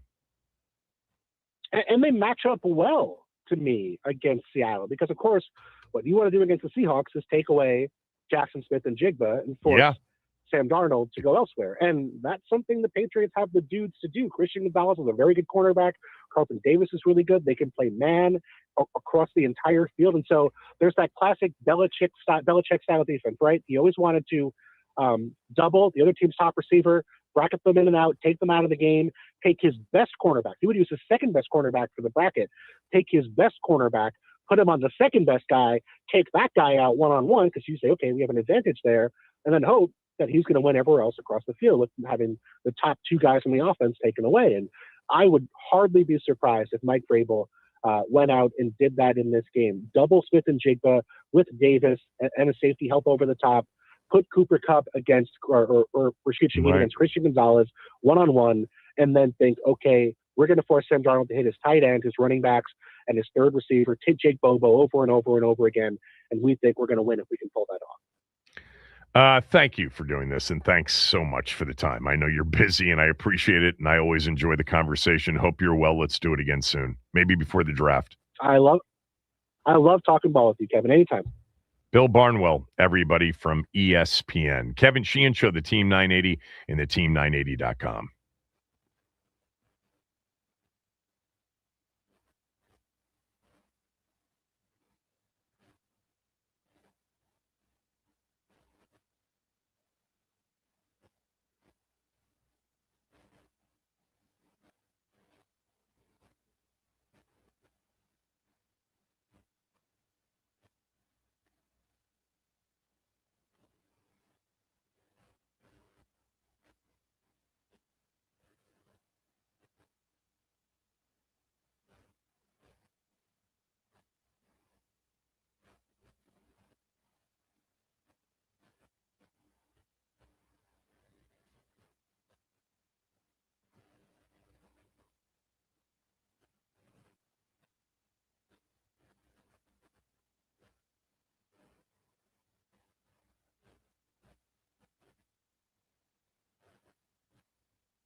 I'm Ben Strober, and here's what's trending on the Team 980. The Commanders' search for their new defensive coordinator came to an end last night. The team hired former Minnesota Vikings defensive passing game coordinator Daronte Jones. The 47-year-old has been one of Brian Flores' most trusted defensive coaches over the last 3 years, and he's also coached under Vance Joseph and Mike Zimmer. Locally, the Sports Business Journal reports that the Washington Post sports department could be shuttered entirely. One report says that some Post editors have quietly been suggesting to staff across various verticals, including sports, that it may not be a bad idea to begin looking for other jobs. In the NBA, the Wizards look to avoid a 10th loss in a row tonight. Denny Avdia returns to D.C. as he and the Portland Trailblazers battle the Wizards tonight at 7 p.m. This update is sponsored by the Team 980's YouTube page. Open the app, type in Team 980, and hit subscribe.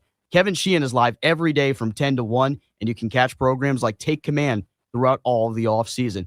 Don't forget to hit the like button whenever you decide to join us and turn on notifications to stay up to date on all things DC Sports. I'm Ben Strober, and that's what's trending.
From Dre writes, who from Minnesota is available to bring here? If you look at their defensive free agencies, in terms of guys that would be ranked as decent-sized free agent gets, Harrison Smith would probably be number one, but I don't know if Harrison Smith at 36 years old is going to play football anymore. He is still a big-time safety, no doubt. I was looking at his PFF grade this year. He's a 6-time Pro Bowler who, again, this past season had a much higher than above overall grade. Now, they said goodbye to him in Minnesota. I mean, there was like a standing ovation in their final home game when he came off the field because he had played his entire career there and he had been such a good player. And I kind of sensed that it was that he was retiring, that Harrison Smith was retiring. But Washington could use a veteran safety, but I know the reaction. Can you imagine if the first free agent signing is Harrison Smith at 36 years old? The oldest team in the league just got even older. Most of you would not go for that, but they do need great communicators and high IQ people in their secondary. Fabian Moreau is a free agent in Minnesota. It's not the pickings are not great there from there. I mean, Van Ginkel would be the guy you'd want to bring, but you'd have to trade for him. Defensively, when you just look at the free agency class, Trey Hendrickson's still going to lead the class from Cincinnati as a free agent. And then you'll get to a guy like Devin Lloyd in Jacksonville. He had a really good year in the final year of his rookie contract. He was exceptional. Devin Bush in Cleveland had a very good season. Nakobe Dean is a free agent in Philadelphia. So there are Jalen Phillips, who they brought in at the trade deadline from Miami, is actually a free agent. It was a rental. I loved the way Jalen Phillips plays. The problem with Jalen Phillips, he's missed some games because of injury. I got this from Jalen in D.C. Jalen writes, Sheehan, you still sure about Eric Bieniemy? Looks like Mahomes and Andy Reid needed him a bit more than they thought they did. LOL. Yeah, if you haven't followed that story, they hired Eric Bieniemy to be the offensive coordinator in Kansas City. Now, there is a story behind that. First of all, in terms of, let's not forget, Jalen, after Eric Bieniemy came here, the Chiefs did go to back-to-back Super Bowls and win one. All right, they beat the 49ers. They lost to the Eagles. So, yes, this year was a rough year for them because they didn't have their quarterback and they were, injured, et cetera. But they did go to 2 straight Super Bowls with Matt Nagy as their offensive coordinator this year. This story in Kansas City, if you haven't followed it, and I had to go look this up after Jalen sent me that note, is that apparently from the very beginning of the year, Matt Nagy told Andy Reid, this is going to be it for me here. I want a chance to go either be a head coach again or at least go somewhere where I can call plays. And Andy Reid's pushing very much for that. He said, Matt and I have a great relationship. Before the season even started, I knew that he wanted an opportunity to have his own show. He's been a head coach. He was coach of the year in 2018 with Chicago. I didn't remember that, actually. All of the things I've said about him, I still feel the same way about him. Now, at this point, Matt Nagy's interviewed for some jobs, hasn't gotten one. I don't know if he will. Is it possible he'll fill an OC job somewhere? Maybe. But remember, in Kansas City, it's one of those offensive coordinator jobs that does not include, like, as an example, in Los Angeles with Sean McVay and others, Green Bay with Matt LaFleur. When the head coach is calling the plays as an OC, you're not getting that full effect of being an OC. And Matt Nagy apparently wants that. His contract expired, so he's going to go seek better areas. And Eric Bieniemy came back this year into the NFL as a running backs coach in Chicago. And look, I mean, Eric Bieniemy has done something well during the course of his career. I think the number one thing was getting connected with Andy Reid, and it was a good situation in Kansas City for him. But there's no doubt about it. Eric Bieniemy's time here was a disaster. It was an utter disaster from the start. There were coaches, there were players that were balking from the beginning. Very rarely do you hear a head coach say whatever you want to say about Ron Rivera, throw him under the bus before he's coordinated his first game, which is what Ron Rivera did in the summer of 2023 before the regular season began.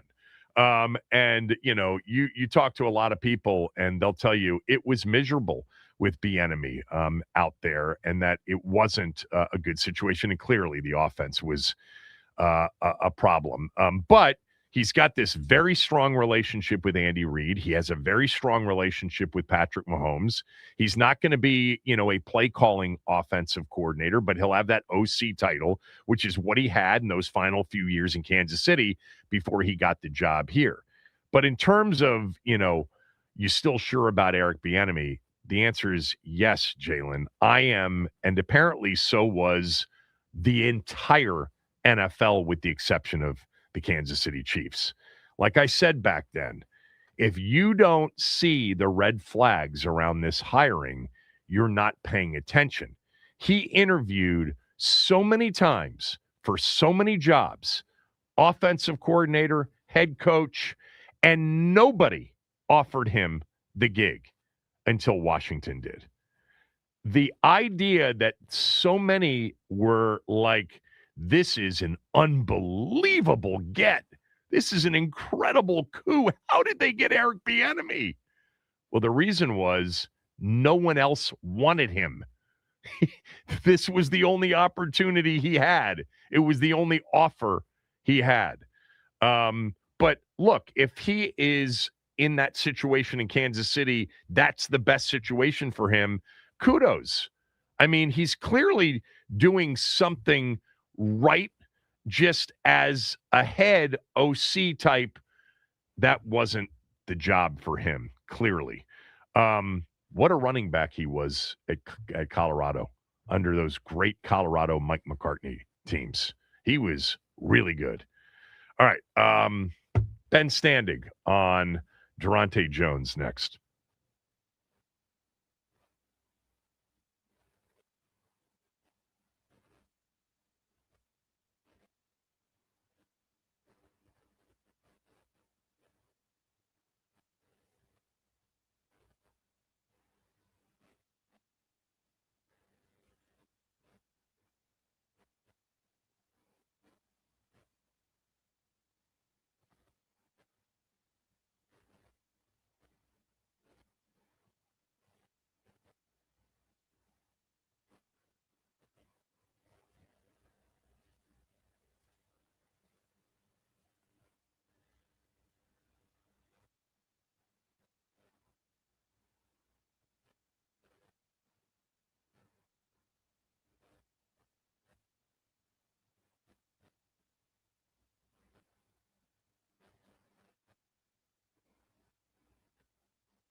Ben is the insider for this team when it comes to Washington football discussion. He isn't usually on with us on Tuesdays, but we finally have a defensive coordinator after we spent, 20 minutes talking about who they would hire as a defensive coordinator on yesterday's show. It turns out, we believe, it was the last interview that they had. Daronte Jones is the new defensive coordinator. I don't know that we've gotten that official news from the team yet. Have they sent out a press release? I don't think so, but it's been confirmed by many of the reporters out there, including Ben. So let's just start with this. I mean, we talked about him yesterday briefly, but your reaction to them hiring Daronte Jones is what? Yeah, I mean, I think if you go back to the beginning of this, I would have said, and probably did say, that especially having hired David Blau, a first-time coordinator, obviously experienced, and thinking that the head coach might have to spend more time over there, that instead of, that they would want somebody experienced as a defensive coordinator, somebody who had done that job, and maybe somebody who is more familiar with Dan Quinn, or maybe that Dan Quinn is more familiar with. And there were some guys with ties to him from Atlanta or Dallas all along the way that we discussed. And here we end up with a guy who has not been a coordinator on the NFL level, who does not have any obvious ties to Dan Quinn. So it's interesting that the perception, and I don't think that perception was wrong at all, but just how things have evolved, whether it's because they weren't able to get certain candidates to show interest in coming here, or hey, maybe they were just blown away by Jones in the interview. Like you said, it was likely the last one, as far as we know, that came in over the weekend, and they moved quickly to get a guy. And they brought in Brian Flores during this process. That would have obviously been the most fun hire you could have had because of his success. But here's the guy in Jones who was basically Flores' number two. He was there in Minnesota when Washington got smushed 31-0. And, that he's from this area, I don't think factors into the decision that the team made. But, they're going for a guy who, again, he doesn't have that pro experience. He was a coordinator at LSU for 1 year. As you and I discussed, who knows when you're talking about a position coach being elevated to a coordinator, it's impossible to say what's going to happen. Brian Flores isn't coming with him, but if that's the style of defense that they're looking to go with, I don't think any of us are going to say that's a bad move. A lot of blitzing, great turnovers. It all sounds promising. And, he's a guy that has, he's got other interviews. A lot of people in the league are fans. So pretty interesting hire for sure. By the way, one of the final four head coaching opportunities has been filled by Joe Brady in Buffalo, their offensive coordinator. Joe Brady getting an opportunity to be a head coach. Joe Brady was Joe Burrow's offensive coordinator at LSU, then made his way into the NFL in Carolina and has been the OC in Buffalo for a bit, and he's now going to be the head coach in Buffalo, succeeding Sean McDermott. Yeah, I think, we've heard from Dan Quinn over and over again. Turnovers. Biggest disappointment year one and year two is how little they've taken the ball away. And this guy comes from a Brian Flores scheme, and a guy that was, I think, super close to Brian Flores, which, by all accounts, he may not be the easiest guy to work with or to work for, but for 3 seasons has been a part of those schemes and a part of taking the ball away.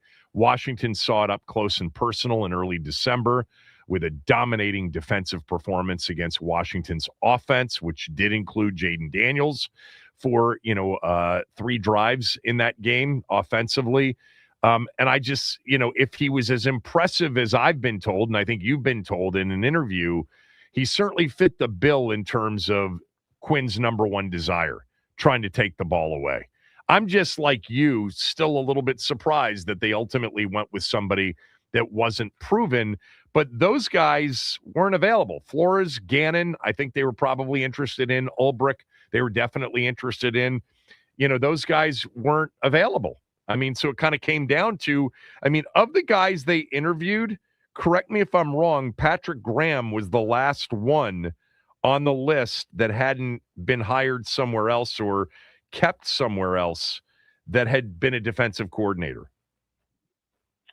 Joe Cullen, the Joe Cullen, Chiefs defensive line coach, he had been. I've lost track. I've tried to purge all that. It was like 1 information year. out of Wasn't it just 1 year as the coordinator in Jacksonville, I think? Correct. Yeah. Correct. Yeah. So, yeah, I'm trying to purge all the names out of my head since we can move forward here. But, yeah, no, I mean, look, I understand if some people want to go with the narrative of, oh, wow, this is disappointing. They couldn't get anybody. What does that say about this organization? Well, the reality is that of all the openings, I think yesterday you said there was roughly 12 defensive coordinator openings or something like that available, that Washington had arguably ranked last in that. When you look at the personnel that's coming back, at least, obviously, because they have a lot of free agents, cap space, and that number 7 pick, they have opportunities to reshape this defense and do it pretty quickly. So there's some appeal there. But in terms of the ready-to-go part, there's not much here. So, yeah, they weren't going to get the top choices. The other, Green Bay has Micah Parsons. That's going to appeal to somebody more than what's going on here. Brian Flores stayed in Minnesota. Obviously, that he's got a good thing going there. So they weren't going to get those guys. And then the question became, what made the most sense of the ones you could get? Somebody, again, with that experience. You mentioned Graham. He was raised essentially in Bill Belichick system as New England. He's been with the Raiders now as a DC. You could have easily probably plugged and played him and been like, hey, this guy can do it. We know what we're getting. They decided, as they did with the offensive coordinator, as they did with the O-line coach, they went for the unknown and the upside. And only time will tell if those were the right calls. It's definitely risky, as we've discussed it, to go with David Blau, because we don't know what's going to happen there. 30-year-old who's not done this. Here's a 47-year-old who has not done it at the pro level. Again, he did. Jones was the coordinator at LSU, so he at least has that level of experience. No, he was not there when Jaden Daniels was there. But he did a good job actually in 21 at LSU. Went back and looked at it. They were 20th in the country in takeaways. They were 7th in interception percentage, but they were a team that was taking the ball away, and it wasn't a great defense. LSU, it's been a while. They actually were pretty good defensively this year, but he did a good job in the 1 year he had coordinating a defense at the college level. And let's say that, not just at the college level, but at the SEC level with a lot of professional players on the field. Yeah, 100%. But, look, obviously, no disrespect to the Big Ten schools who are, they're winning all the titles lately. But obviously, the SEC is typically viewed as the top conference in college. So, the experience that you get there, it does not exactly to the NFL. But like you're saying, a lot of players who are going to play on Sundays go through there. So, yeah, it's a good resume line. It's also notable, he left LSU after that year, went to Minnesota. Brian Flores didn't come until the next year, and yet he stayed on staff. So he's coached under Flores, under Mike Zimmer, Vance Joseph, who's the defensive coordinator with Denver. So he's got experiences in various ways, and that'll be part of the intrigue here. Is maybe we have maybe a little bit more evidence as to what he'll do as a coordinator, because he's been with Flores the last 3 years. And again, I imagine that Washington was intrigued by the system along with the person. But like with Blau, we don't quite know where is he going to pull from. Mike Zimmer was more of a traditional 4-3. Flores' teams, more of like an amoeba kind of a defense. You couldn't always tell what it was, but it had a lot of 3-4 principles. Obviously, Washington with Daron Payne, Javon Kinlaw, if that stays true, that's not really a 3-4 team, and the linebacker situation, obviously, they only have two guys. Well, they only have one guy in Frankie Luvu that is back that we feel confident in saying can play. Everybody else is unknown. Is Wagner coming back? So I don't know what he's going to do exactly, but you would imagine a lot of the Flores principles will be involved. Yeah. What's interesting is just looking at that 2020 staff, Mike Zimmer, to me, and I know he had a not so good year replacing Dan Quinn last year in Dallas, for sure, working for Mike McCarthy. But so many overlaps. Like Carl Scott was on Mike Zimmer's staff before he went to Seattle. Daronte Jones coached with him. You mentioned Vance Joseph. I'm wondering, though, if Brian Flores ultimately will be his biggest influence. And, we've guessed about what the offense will look like with Blau. And again, like we've talked about, anybody that's sitting there telling you they know everything about position coaches, it's a reach. But the one thing in his influence is Ben Johnson, Kevin O'Connell in particular, is that those two guys really believe in marrying run game, pass game, and that pass game being heavy on play action pass attempts. Whether it's under center or shotgun, it doesn't matter. It's heavy on play action pass attempts, something that Kingsbury really didn't do a lot of. He was in sort of the bottom part of the league in play action pass attempts, where Ben Johnson pretty much led the league, as he did, I think he was top 2 or 3 this year in Chicago. So that's my guess on Blau. My guess here is, if it's Brian Flores, we're going to see a lot of line of scrimmage mayhem. That's what I think we'll end up seeing pre-snap. And whether or not they'll have the players to pull it off year one, who knows? But I wanted to just ask you this. Like, do you think, I know a lot of fans think, oh, this is ballsy, this is risky. If it doesn't work, Quinn's definitely done. How do you answer that? Well, look, I don't know that it would have mattered if he had hired somebody in both of those positions who have been guys who've done it before, right? Look, let's just even say he keeps Kingsbury, hires somebody with experience. We mentioned Patrick Graham, something like that. If they stink again this year, I think they're all in trouble. So I don't know that it would matter. Certainly it's more of a risk. I think this is, similar with my thoughts on when he went with Blau.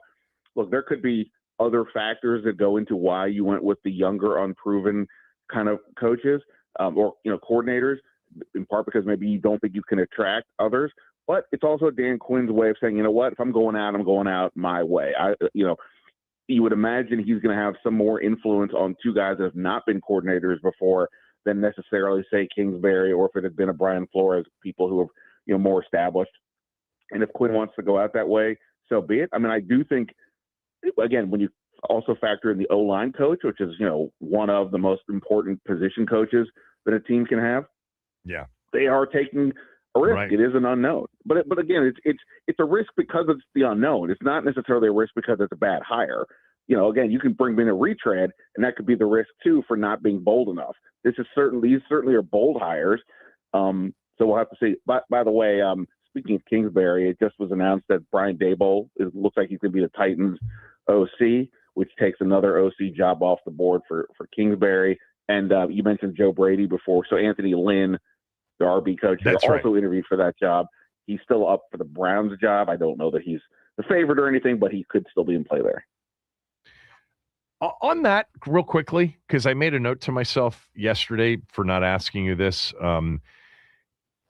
would they get compensation if Anthony Lynn became a head coach? Would they get compensatory picks? Ooh, it's a good question. I think the answer is yes.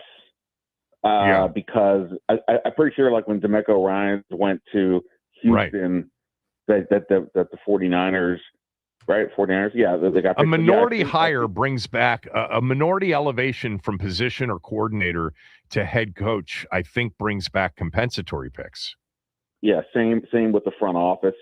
The Niners got something when Martin Mayhew came here as the official GM. So yeah, Ben just said they would get two. They would get two compensatory picks at the end of which rounds? Third and fourth, right? Is that what it is? Ben? I think certainly the third. Ben Strober, not Ben Standig. Ben Strober was looking it up. Ben, is it third and fourth round compensatory picks? Okay. Let me just say, the only job at this point would be the Cleveland job. It's not a great job. I don't know who they're going to hire. But Anthony Lynn wasn't a bad head coach in San Diego, and it was San Diego back then that he coached, not the LA Chargers. Yeah, like the idea that he's out on a limb would assume that he's out there by himself on Blau, which isn't true. So I think that's a bad description on Blau, that he's taking a big risk. Everybody in the organization is totally fine with the way it worked out with Blau. On this one, and I'll ask you, if he was really going to go out on his own way, doing it his way, who would have been the defensive coordinator if he could have had a choice of anybody?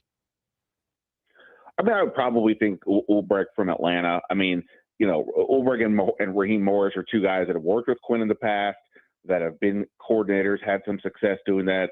This past year with Atlanta, the Falcons, I think, were number 2 in sacks.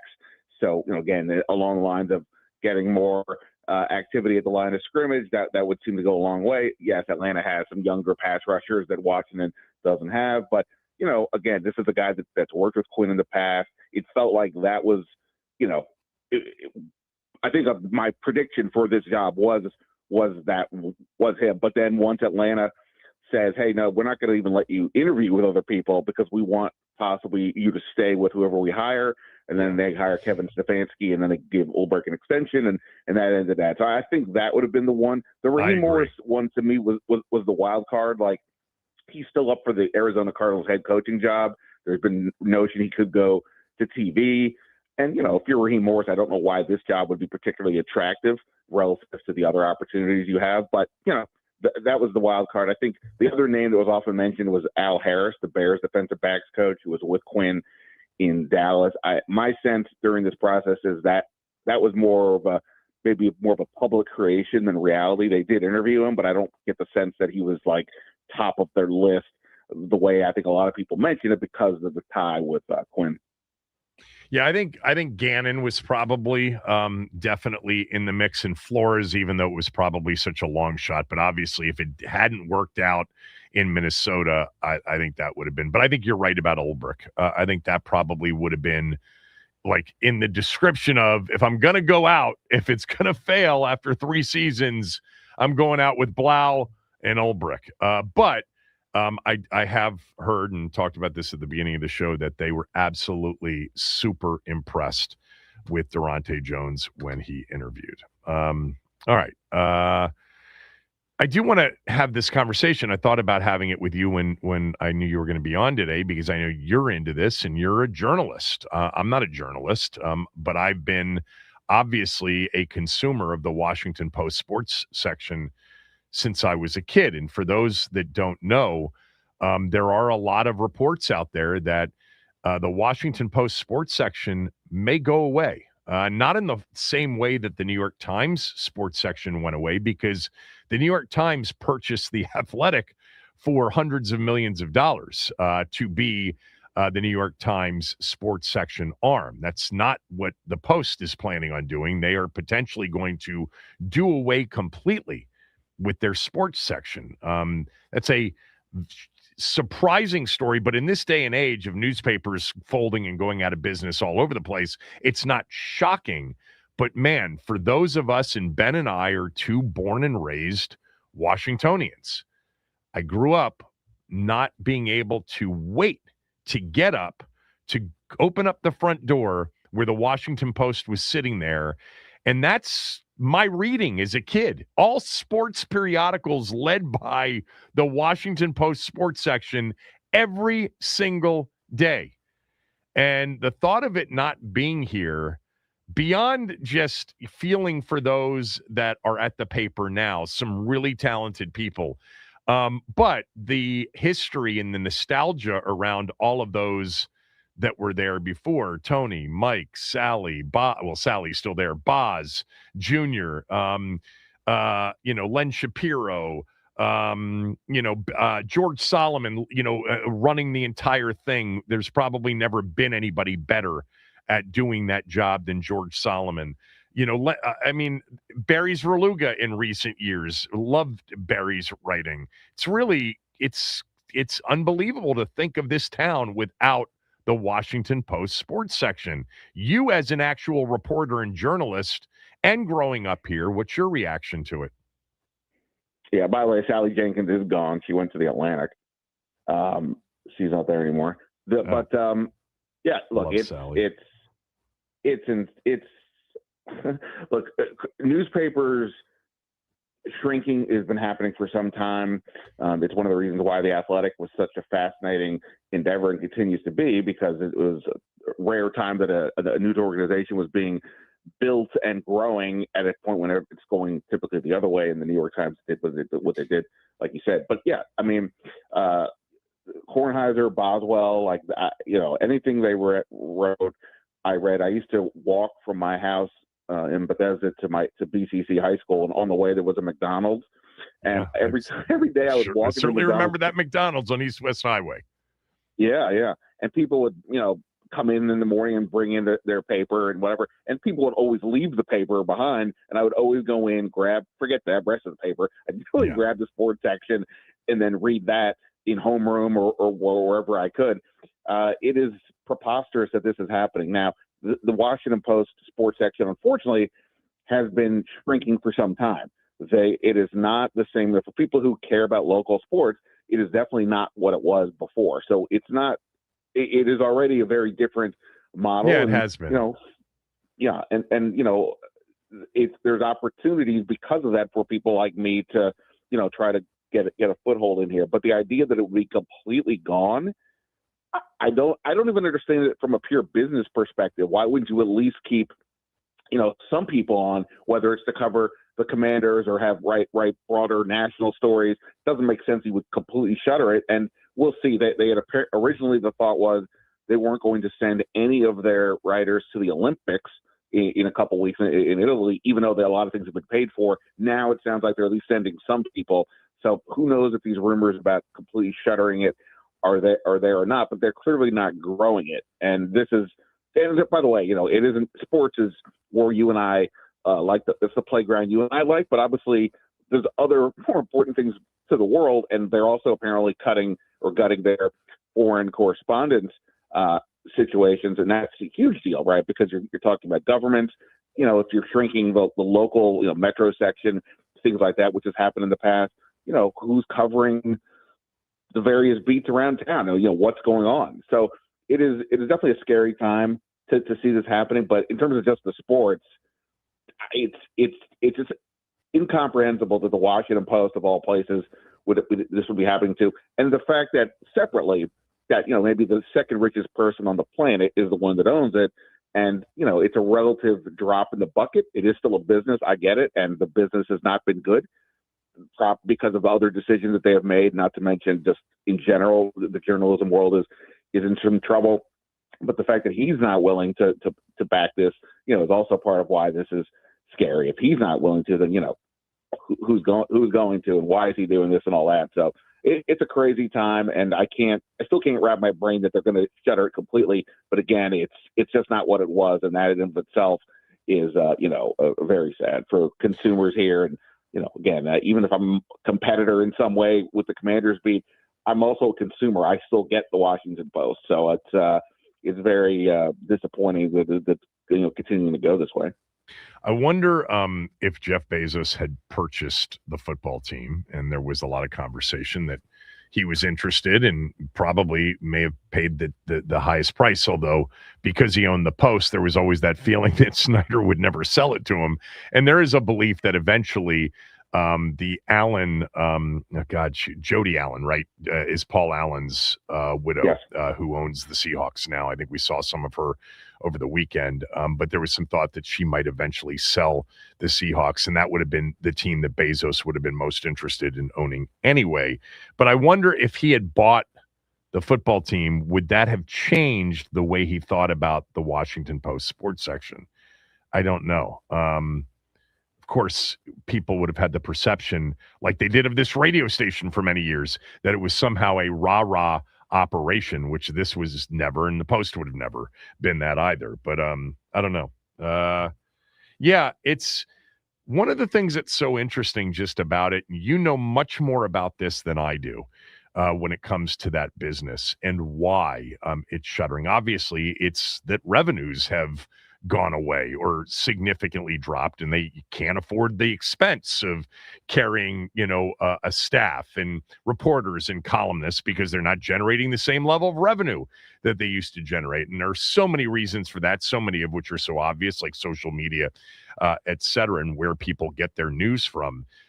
But that's the part of it. It's like, if they can't figure out how to make it with a sports section that's had some cachet, even though it is a different sports section, we would all agree as consumers, right, of the Washington Post sports section, that it's different than it used to be. And I'm talking about it's been different for a while than it used to be, right? And from my standpoint, I'm curious as to how you would describe that.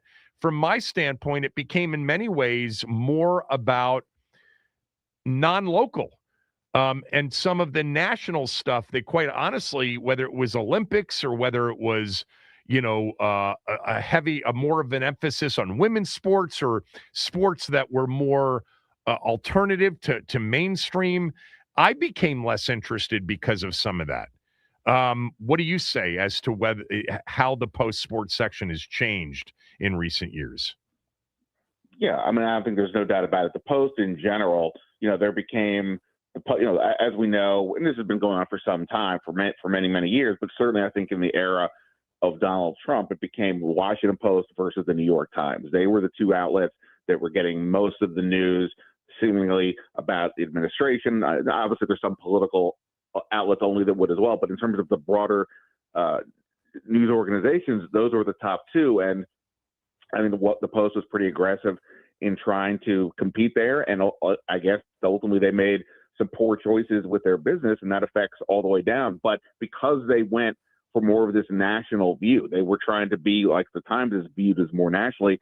I think it did lead to changes in the sports section. I mean, no disrespect to any of the beat writers, but like a lot of the beat writers compared to years past are much younger, less seasoned than, it used to be. If you went to the Post, you do high school for a few years, then maybe you go on to a college beat, and then you go up to a pro beat. And, that was the journey. Now, they have the Varun Shankar, who was the Wizards beat reporter for them up until fairly recently, where he just left to go to the Houston Chronicle.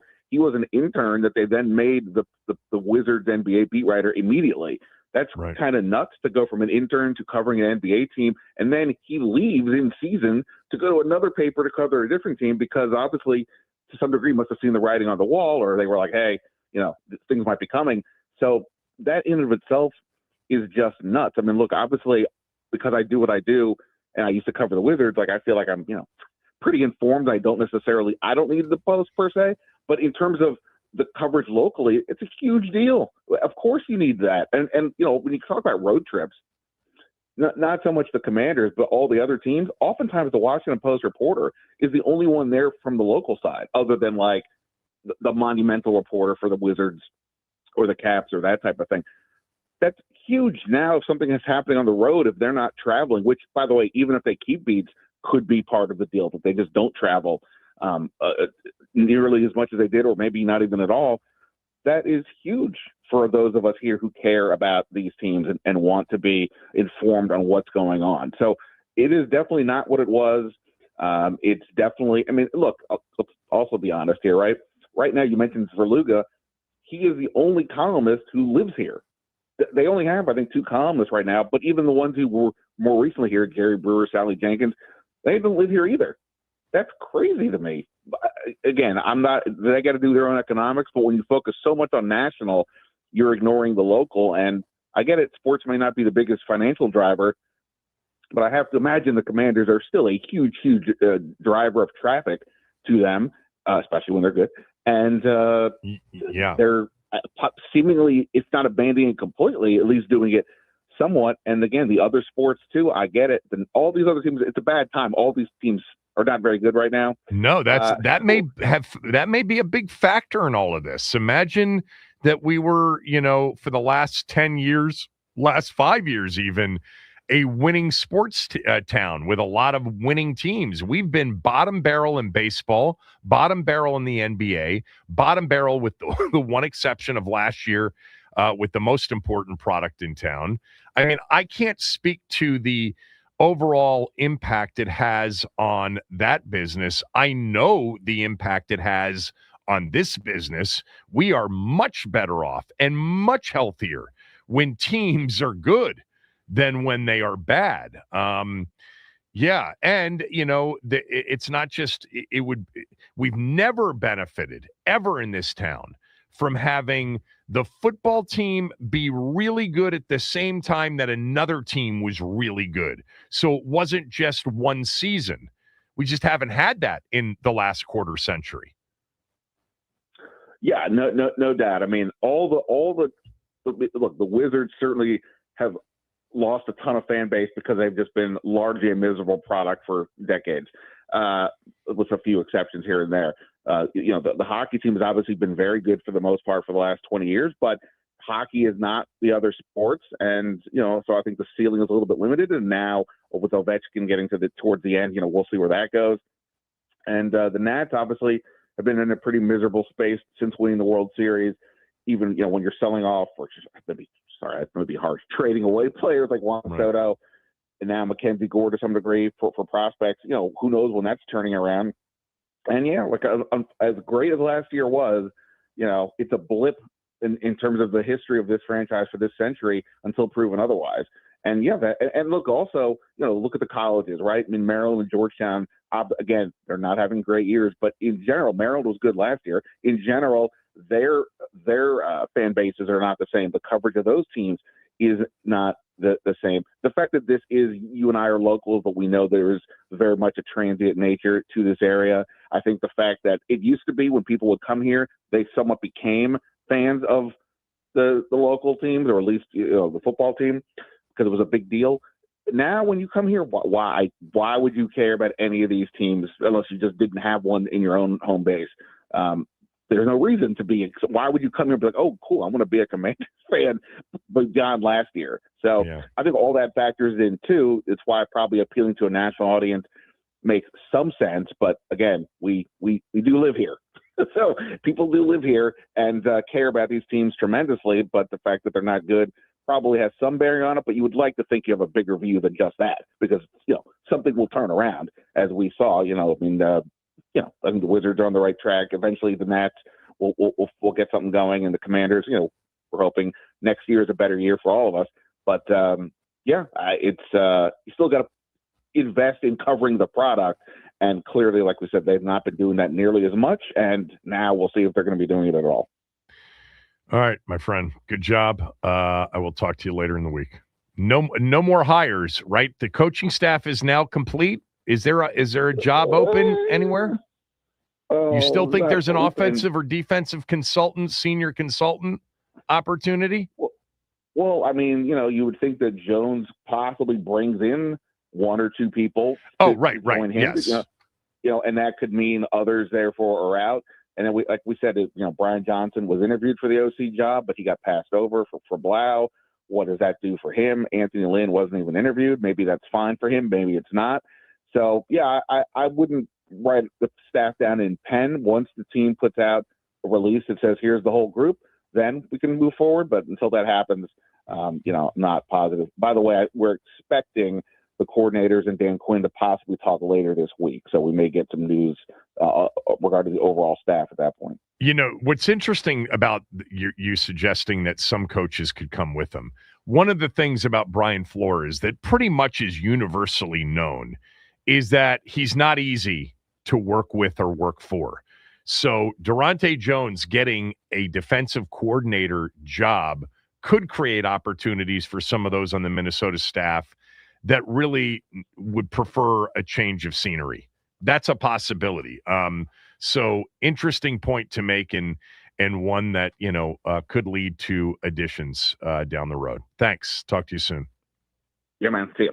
Ben Standig, everybody. Kevin Sheehan Show, the Team 980, the team980.com. I do want you to know that Foley Mechanical is the best when it comes to dealing with any issues that you have with HVAC systems. We were having an issue about 6 months ago, called Foley Mechanical. Dan Foley, who owns the company, came out himself, talked with us directly, laid out what we needed to do. Super impressive guy with a super impressive team. They're professional, they're skilled, they're sharp. He owns 100% of the company. It's not a franchise, it's not owned by some big private equity firm.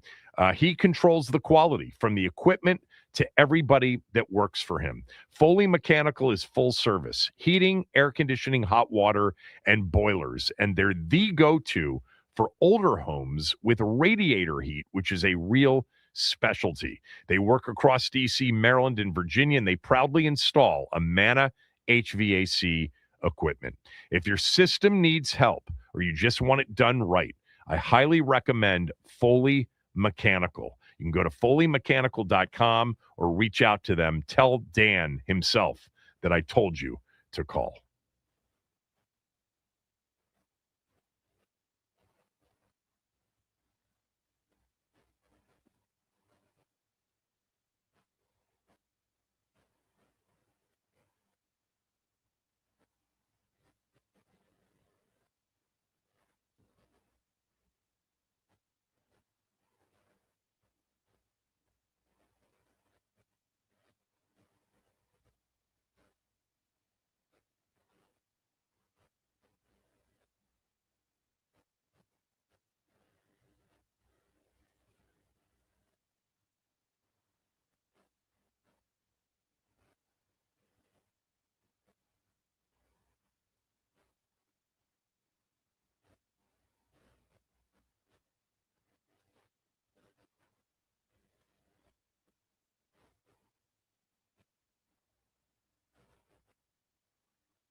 This from Neil in Rockville.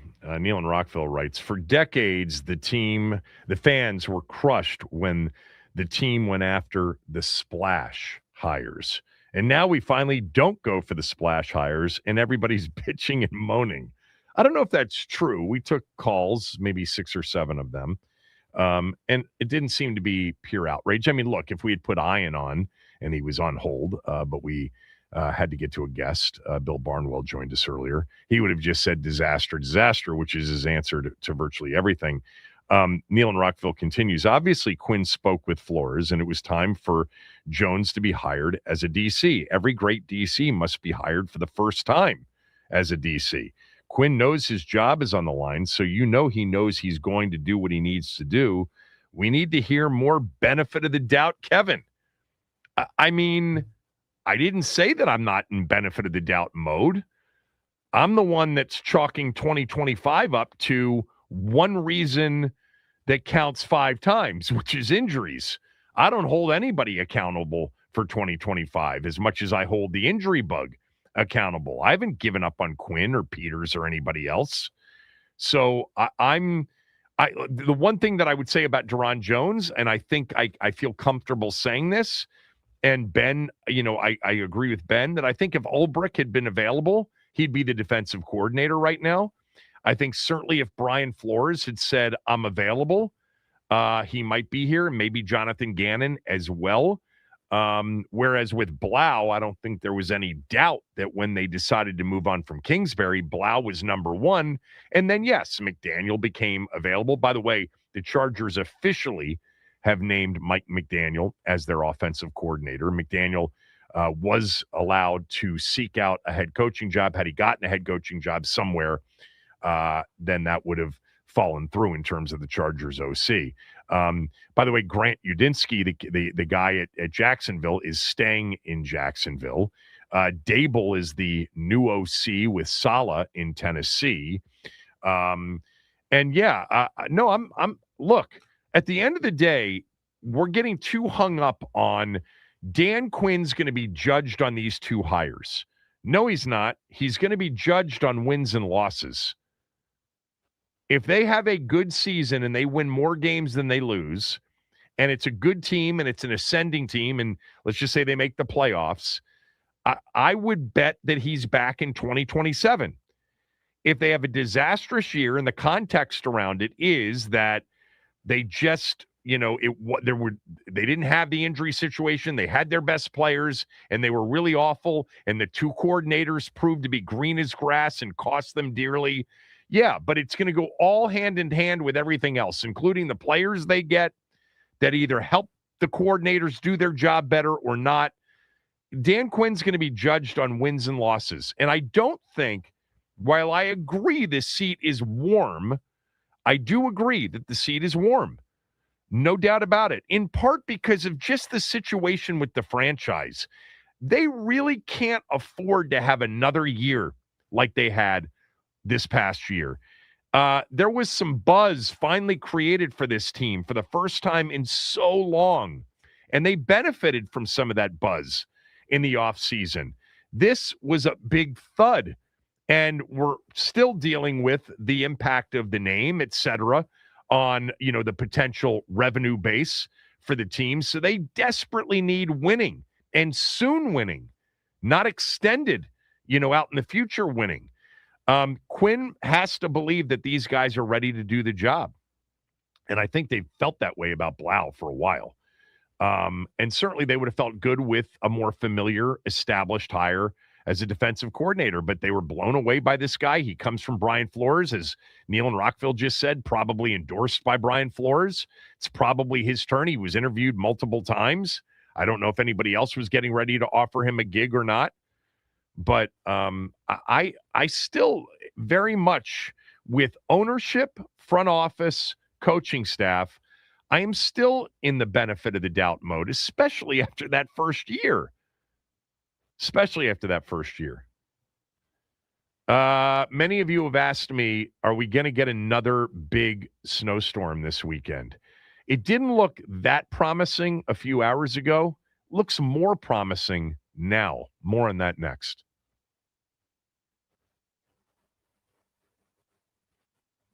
I'm Ben Strober, and here's what's trending on the Team 980. NFL news for you. The Buffalo Bills promoted offensive coordinator Joe Brady to be their next head coach. Adam Schefter reports Brady is expected to sign a 5-year deal. The Browns, Cardinals, and Raiders are still without a head coach, and that's not very surprising. More around the league, the Titans plan on hiring former New York Giants head coach Brian Daboll as their next offensive coordinator. This is contingent on him not getting the job as the Raiders head coach. Locally, the Sports Business Journal reports that the Washington Post sports department could be shuttered entirely. One report says that some Post editors have quietly suggested to staff members, including sports, that it wouldn't be a bad idea to look elsewhere for work. This update is sponsored by the Team 980's YouTube page. Open the app, type in the Team 980, and hit subscribe. Kevin Sheehan is live every day from 10 to 1, and he can catch programs like Take Command throughout the entire offseason. Don't forget to hit the like button whenever you decide to join us and turn on notifications to stay up to date on all things DC sports. I'm Ben Strober. That's what's trending.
Joe Brady's the new coach in Buffalo. That leaves Arizona, Vegas, and Cleveland as the 3 jobs that need to be filled. There's still plenty of OC and DC opportunities, but Washington has their defensive coordinator, Daronte Jones from Minnesota. For those interested that have reached out to say, are we getting a blizzard this weekend? So it didn't look good this morning. It looks interesting this afternoon because the American model is definitely has a different solution than the European model. The American model shows a raging blizzard on our eastern shore, and with us getting a lot of snow. The Euro model has essentially this being an out-to-sea storm. So the battle of the models this week for the upcoming storm this weekend. The American model has not performed as well as the Euro model. So I still see it as a 1 in 5 chance. If you're into it at this point after the last few days, sunny and 50 sounds good. Chris Russell's next.